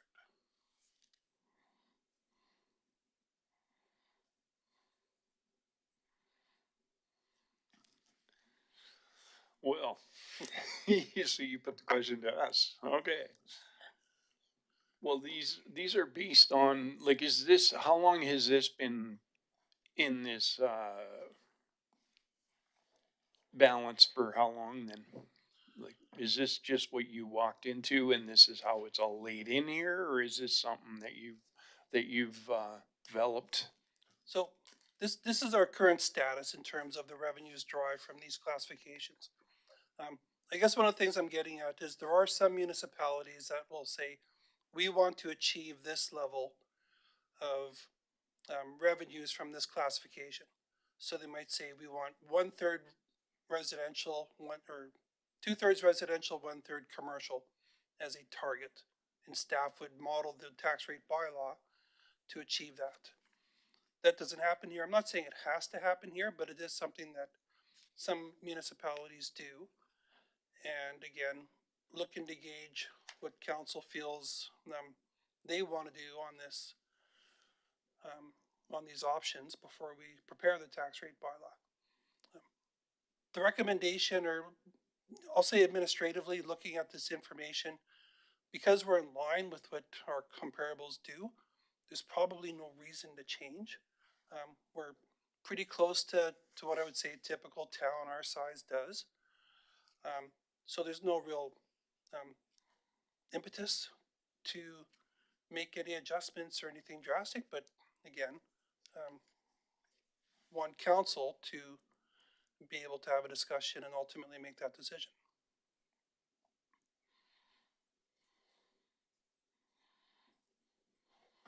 Okay, Deputy Mayor Cloughlin.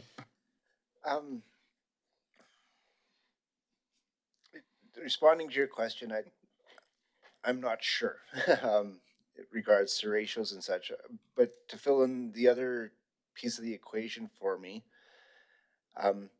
how do we set the differential in our mill rates between residential, non-residential, and linear? Like they're different mill rates, but where do we? Is that where this number comes in, or? Yeah. So what I assume has happened is that the mill rates would have been set, maybe last reviewed, let's say 10, 15, 20 years ago. I'm going to assume that at some point, maybe the residential rate was set at 6 cents and the commercial at 9 cents, and that was their starting point. And that may have happened further in the past. And I'm going to assume that each year since then, council direction has been, we'll just increase both of those by the same percentage as we go along. So if tax revenues had to go up 5%, both of those rates would have gone up 5%, backing out the assessment to make it work. So I'm assuming at some point in the past, and it may have been the far past, there was an amount set.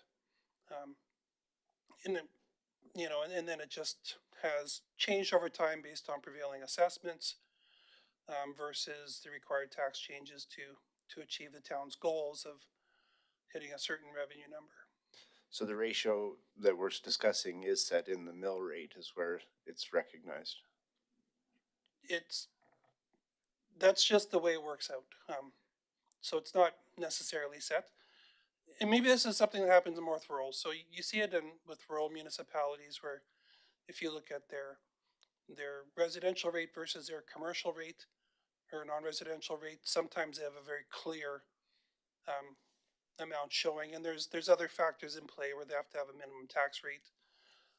Two, there's a 5-to-1 ratio that you can't exceed.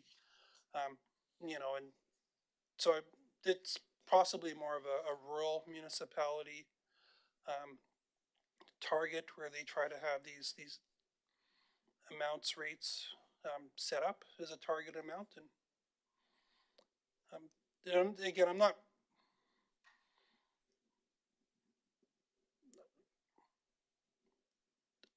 Yeah. I just want to express. I just want council to be in a place where they're comfortable with what we're doing with the tax revenues. Based on each segment here as we go into um, tax season. Again, this is kind of encouraging when you look at our non-residential or commercial type classifications. Um, they actually pay a significantly lower percentage than our comparables. I didn't think that was true when I started this as a percentage. So, if they were to say, well, we feel tax rates in Drumheller for commercial entities are high, this is actually something we could say, well, no, if you look at what we do compared to our comparables, our commercial properties are paying a smaller slice of the pie compared to others. So.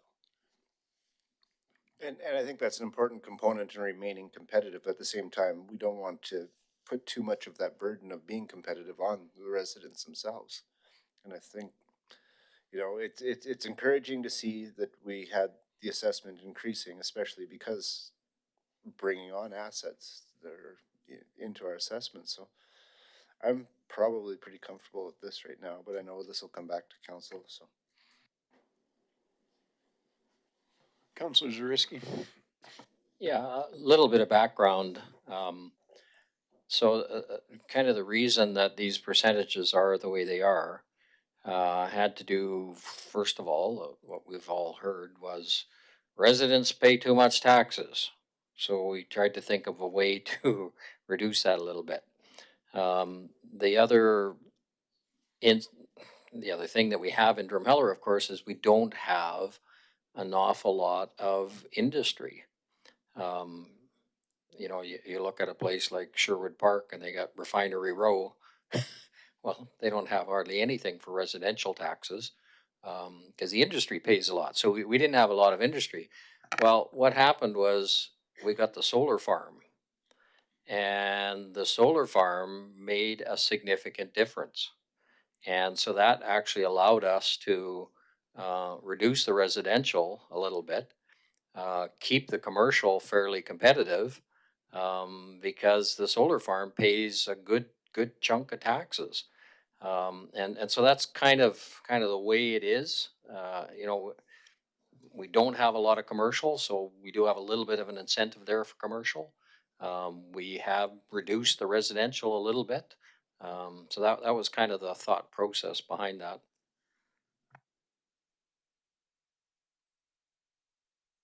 Yeah, we'd love to have a refinery row down the road here, but that would help. That would help with our residents' assessments and stuff. So but as it is, we're dealing with what we have. Like you say, if you've already, we are hearing from people, so it's hard to say where to call this. So, Councillor McNeil, you had something to put there. Yeah, thank you very much for the information. And yeah, I will share that based on what I've heard today and after reading your report, I think it makes sense that we keep the status quo here in terms of the ratios, as best as I can understand it. I did have a question for you around the federal and provincial grant in lieu properties, and I know recently when I read over the Alberta government's budget and what we received from Alberta municipalities, there was a recent change in terms of grants in place of taxes. So are these the same then, the grants in lieu, those types of properties? Yes, so those federal and provincial properties, they're designated either residential or commercial based on their usage. The vast majority are commercial type properties. So they're just placed within the residential and commercial classification that I've shown here. They're not separate, but they pay the prevailing rate. So whatever the general commercial rate is that someone down the road pays on their residential property, the federal and provincial um, organizations pay the same rate. So they don't pay less. It's not a different rate. Their assessment is generally the same. Same methodology, so they pay whatever our ratepayers pay the same rate. So do you happen to know with that grants in place of taxes with the recent changes under the province, has that been favorable then for the town? Yes, what had happened, and I'm going to guess a little bit at the dates, but approximately 6 years ago, the province put in legislation where they would only pay 50% of the grants in place of tax amount. So before, back probably 2018 or earlier, they would pay 100% of whatever they should under that GOPOT program. In 2018 or 19, one of those years, they only paid 50%, caused some significant hardships for some municipalities um, that had larger or substantial provincial type properties there. So a few years after that, the province amended it and slowly worked that back up. So after a couple of years of doing the 50%, they raised it to 75%, and then they're now back at the 100%. So they're paying the full um, allotment or amount that we are billing them for their tax bill instead of 50 or 75%. Great, that's really helpful. Thank you. And I guess as have been thinking about this and thinking about all of the different taxation types, I think about tax exempt properties. And I'm just curious in terms of the total number of properties that we have in the town. Is there a way to make an estimate of the percentage of properties that fall under tax exempt? Um, yes, through the mayor, we do have that exact number. We do have assessment information on exempt properties. There's about 20 classifications of exempt properties, whether they're educational, church, um, other learning type facilities, and we can provide that information. It's public assessment type summarized information that we could share with council. That would be great to have. Yep. Yeah. And I'm just interested actually just in terms of comparables, because it goes through my mind that I'm thinking that Drumheller probably has a pretty high amount of tax exempt properties, especially covering this large area. Yes.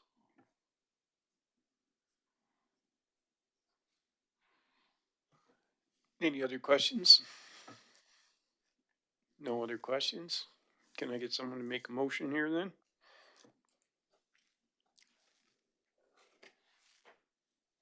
Councillor Miller. I move that the Committee of the Whole accepts the Municipal Assessment Categories Review Report as information.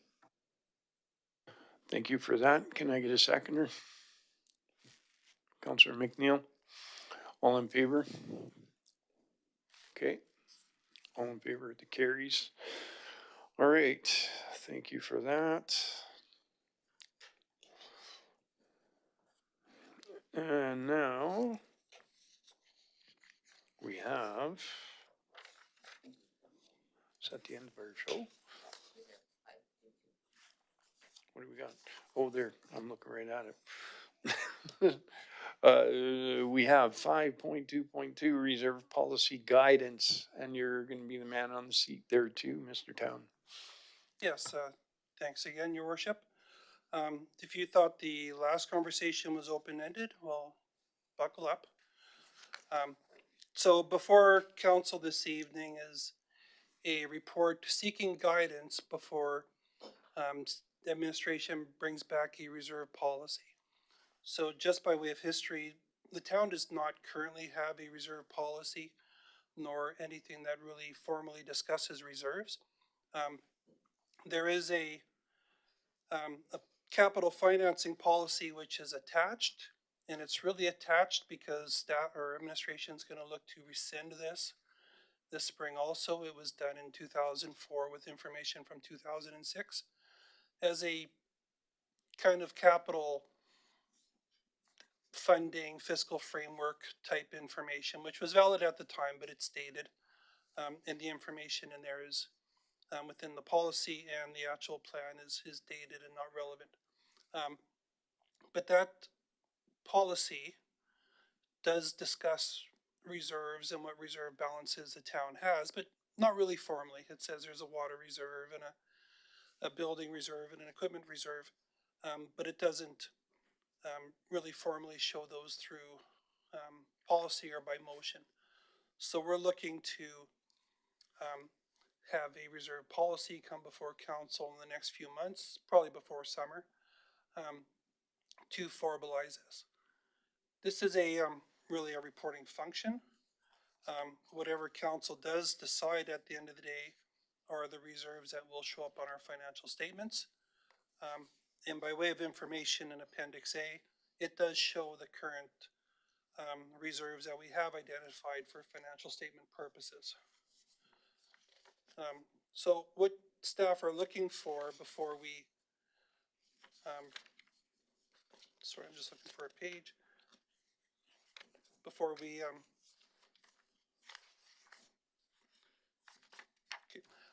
before we start the policy, is just looking for direction and guidance on what council does want to see out of this policy. A couple primary questions that I'd like to get some information on, if possible, is what level of reserves does council want, or how many do they want? So as the appendix shows, we currently have 14 reserves. A few of them are dedicated, and I did bring some props here to help emphasize these. So there's a couple different types of reserves. There's dedicated reserves that have a specific use funding purpose and should be used for certain things. Examples of those are offsite levies or municipal reserve policy. I'm just going to put those off to the side. Can't really touch those. They're required. They're pretty well legislated. We do have other reserves in place that are a little bit unique. So we do have like a water reserve, sewer reserve, a land reserve. There's a streetlight reserve. We got money for vested streetlights in the past.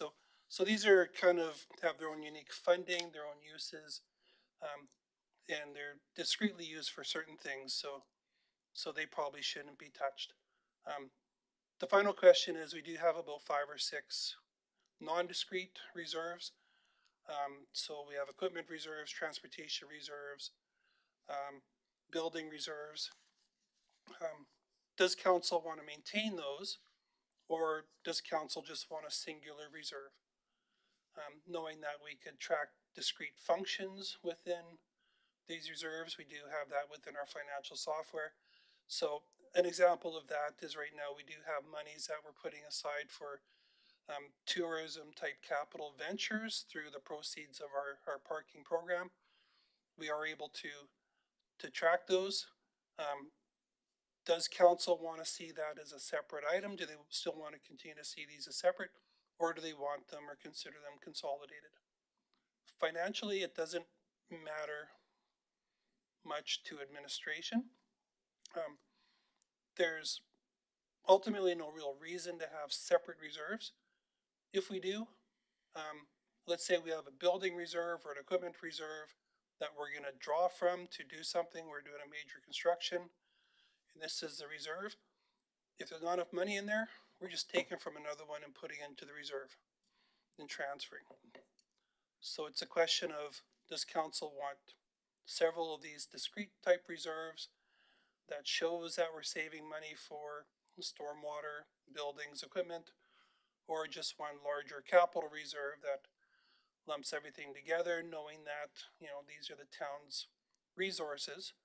They're used for the same thing, the same funding. You know, what type of structure does council want? That's really the primary question that I'm looking for this before we come out of it. And then there's going to be some other information that we're looking at or sharing as we go along. So the new policy will discuss stuff like minimum balances. We'll talk about how they're funded. Right now, we don't have a surplus disposition policy, or we do have a practice at the end of the year how to dispose of our surplus, but there's nothing in writing. So this will also formalize that, and then talk about what the reserves will fund and how they're funded and ultimately their utilization.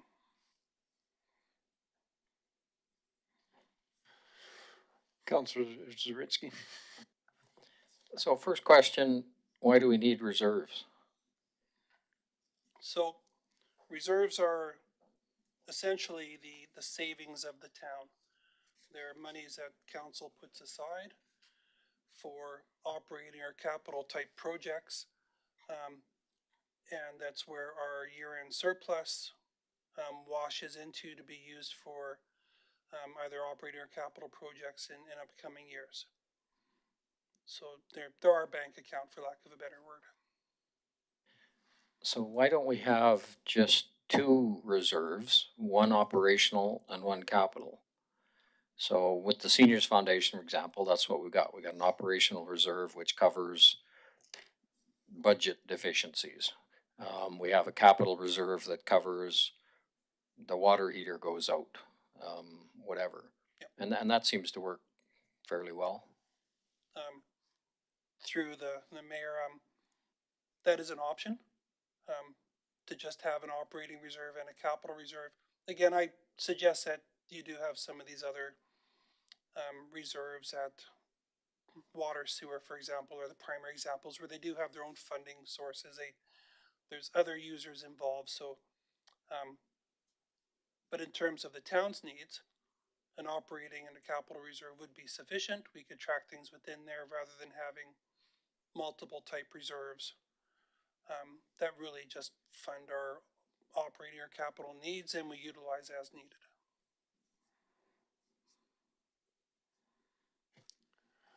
Is there any kind of would there be any kind of a need to show for, you know, any level of government if we're going to apply for a grant that we need to, we have this reserve, we're building this, or we have this much money? Is there any kind of a need for that kind of a show of being able to show to qualify there? Not that I'm aware of. The applications that I've dealt with haven't requested that level of information. They'd be more. No, I don't think I've seen anything like that. Through the chair, I would state that some grant applications do require a financial commitment to be confirmed, but 9 times out of 10, they ask for a motion from council to go with the application to state that if there is a financial commitment to be made, council makes the motion for that financial commitment to be sourced from then XYZ. If it's the current budget, is it reserve, capital reserve, an operational reserve? So normally those commitments can come up, especially if it's a matching grant, but normally it's a motion request. Okay, well, I guess, you know, I get what they were doing. I mean, this is how I taught my kids to save up for their stuff. My daughter had a shoebox and she had a whole bunch of envelopes in there and she would put her money for her stereo or for her shoes or for her car, and that's how she built it.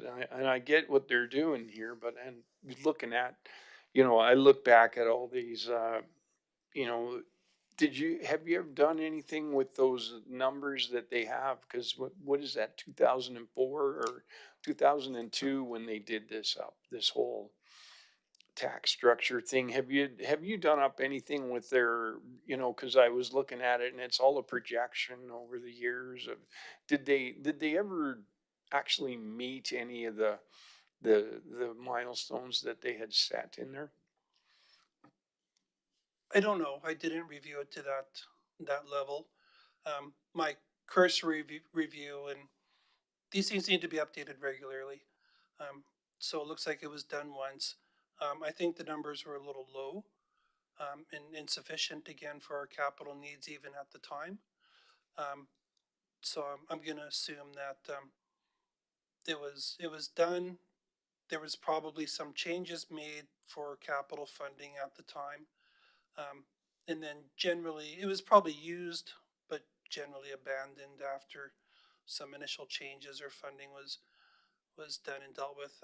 Again, because since it wasn't updated, that's the important thing. If you're going to do a model and you don't update it, it's pretty irrelevant or not very useful after a couple of years.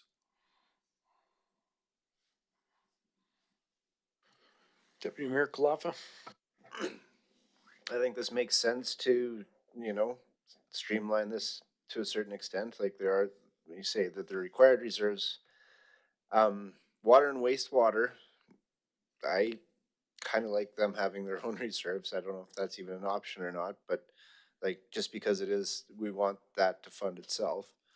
But insofar, streetlights, could that be wrapped into having just a general reserve, or like, that's obviously the actions of a previous council, but not necessarily relevant, is it? Um, it absolutely could be wrapped up into a general reserve, and like I said, we would track these and report back to council on the discrete activities within a singular reserve. So there's no reason to have multiple reserves.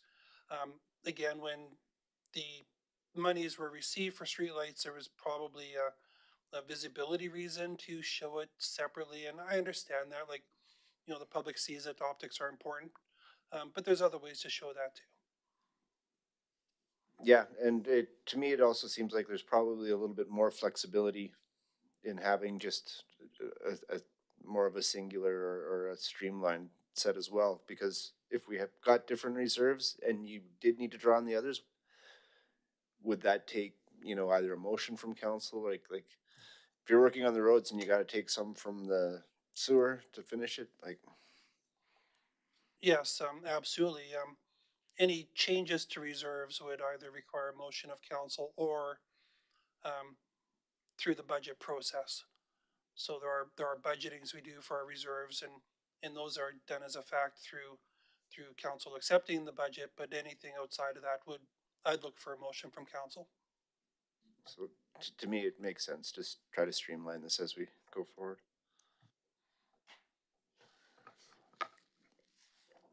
Okay, Councillor McNeil, just gonna. Thank you very much. Appreciate it. It's good to see this information, and I agree with Councillor Kalafa. I think it makes sense to streamline, and I also just think about Councillor Zariski's comments. In terms of having the operational and then the capital reserves.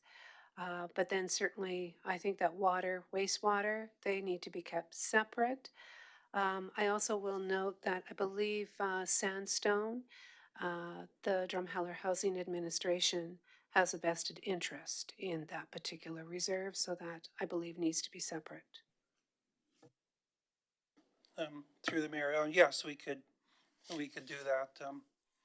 And like I said, there's some that you would want to segregate again for, in this case, optics reasons, and we understand that. So we could do that. It will also remind council, this is just the guidance part. You're going to see the policy and have a couple meetings around that before it's approved. So if there's anything you don't like at any part of this process, we can amend it.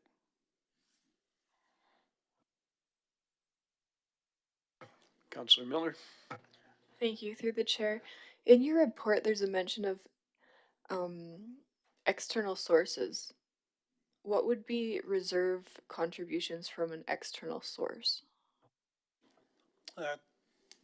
Through the mayor, those would generally be developer type agreements, so offsite levies and municipal reserves. They're funded from external resources at that time of transaction or some stage of the development process, they would remit the money to us and we would immediately put it into the applicable reserve. I just wonder how much time would it take you to, administer all these different categories that we have here? Well, it takes some time. Accounting wise, it doesn't really matter a whole bunch if there's many reserves or fewer.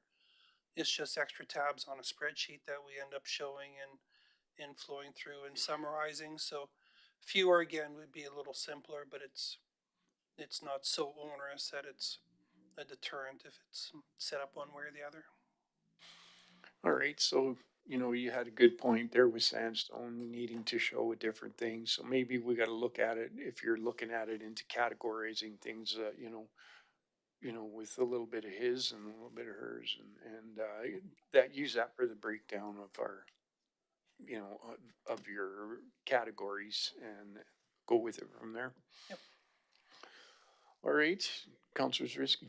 Yeah, just one other comment. I know when we do the audit, they usually give us a suggestion as in terms of how much reserve we should have, like in kind of a provincial guideline.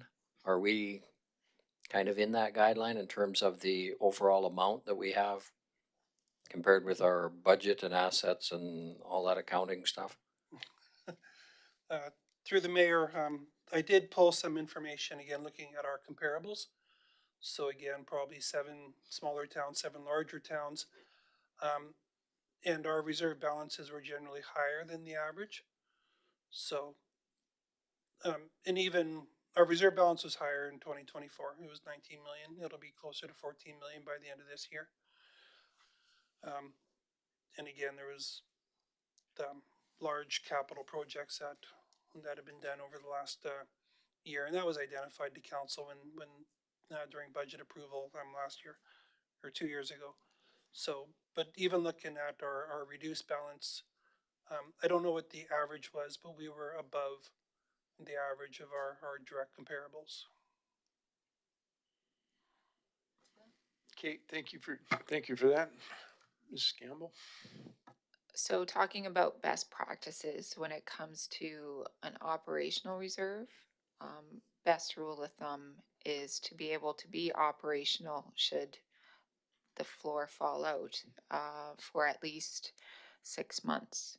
So if we take a look at our operational annual budget, it helps define what is a best practice as far as to be safe and to be able to provide public services, even in case of an emergency or a contingency is needed.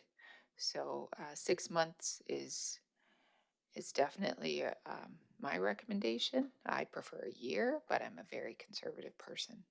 So thank you. Go ahead, Deputy Mayor Kalasa. Just a quick for my own information, just to understand, when we look at the town reserves and balances and it shows the land reserve in a negative, does that simply mean that we've got an inventory of owned property? Or Yes, through the mayor, the land reserve is interesting because, as you mentioned, it is in a negative balance. So that is the cost of, it's the carrying cost of the properties that we have for sale. So the cost to acquire, the cost to improve them, and then that balance is reduced over time as those properties are sold. So it's actually not unusual for a land reserve to be in a negative because it's cyclical. You purchase a parcel, for example, you subdivide it, you turn it into 10 parcels, you improve it, and then you resell it. So you're going to spend the money and then you're going to recoup the money. Right now, we have a significant deficiency there. It's going to change by a couple 100,000 this year due to land sales, but we have 40 some parcels that are in our inventory and up for resale, some active, some not. So it's gonna take a while for that to be replenished. And also, there's a couple flood properties in here, as was just mentioned, and these are the town ones that will be resold, at some point. And like I said, there's some that are actively being, listed and some that aren't, some that still need a bit of work for development or changes, and this will hopefully improve over time. It should improve over time. But the cyclical nature of it, will sometimes have us in a negative position there. Sorry. Just to add to that, I think it would be helpful for council to understand what is our inventory on lands and what is actually the transactions and the amounts that are within that negative number. So we will be bringing that to council as part of our discussion around the disposals of the flood properties. So we will have a more detailed breakdown on what exactly that negative 2 point something million is. Thank you. Councillor Zarisky. Yeah, just further to that, I believe one of the reasons that that is so negative was the old hospital. Like that was hundreds and hundreds and hundreds of thousands of dollars to purchase and tear down and remediate, and so that's one of the main reasons why that's down there. Thanks for clarifying that. All right, anything else? Anybody else? No further questions? Can we get someone to make a motion? Councillor McNeil? Thank you. I move that the Committee of the Whole directs administration to incorporate their feedback into a proposed reserve policy to be presented at a future meeting of council. Thank you for that. Can I get a seconder? Councillor Hardy? Thank you. And all in favor? Okay, that motion's carried. All right, so now where are we at? Where do we got now? Now we're into our closed session, 6.1. Our flood program property expropriation update. Okay. Thanks for watching here tonight, folks, and it'll be late probably by the time we get back. Need a motion? Okay. Let's get a motion to go into closed session, sorry. Okay, I move that the Committee of the Whole closes the meeting to the public at 7:11 p.m. to discuss flood program property expropriation update as per ATIA 20, disclosure harmful to personal privacy, ATIA 29, advice from officials, and ATIA 32, privileged information. Okay, thank you for that, Councillor Hardy. Seconder for that. Councillor Hanson. All right, all in favor? We had everybody up there? Mhm. Okay, okay.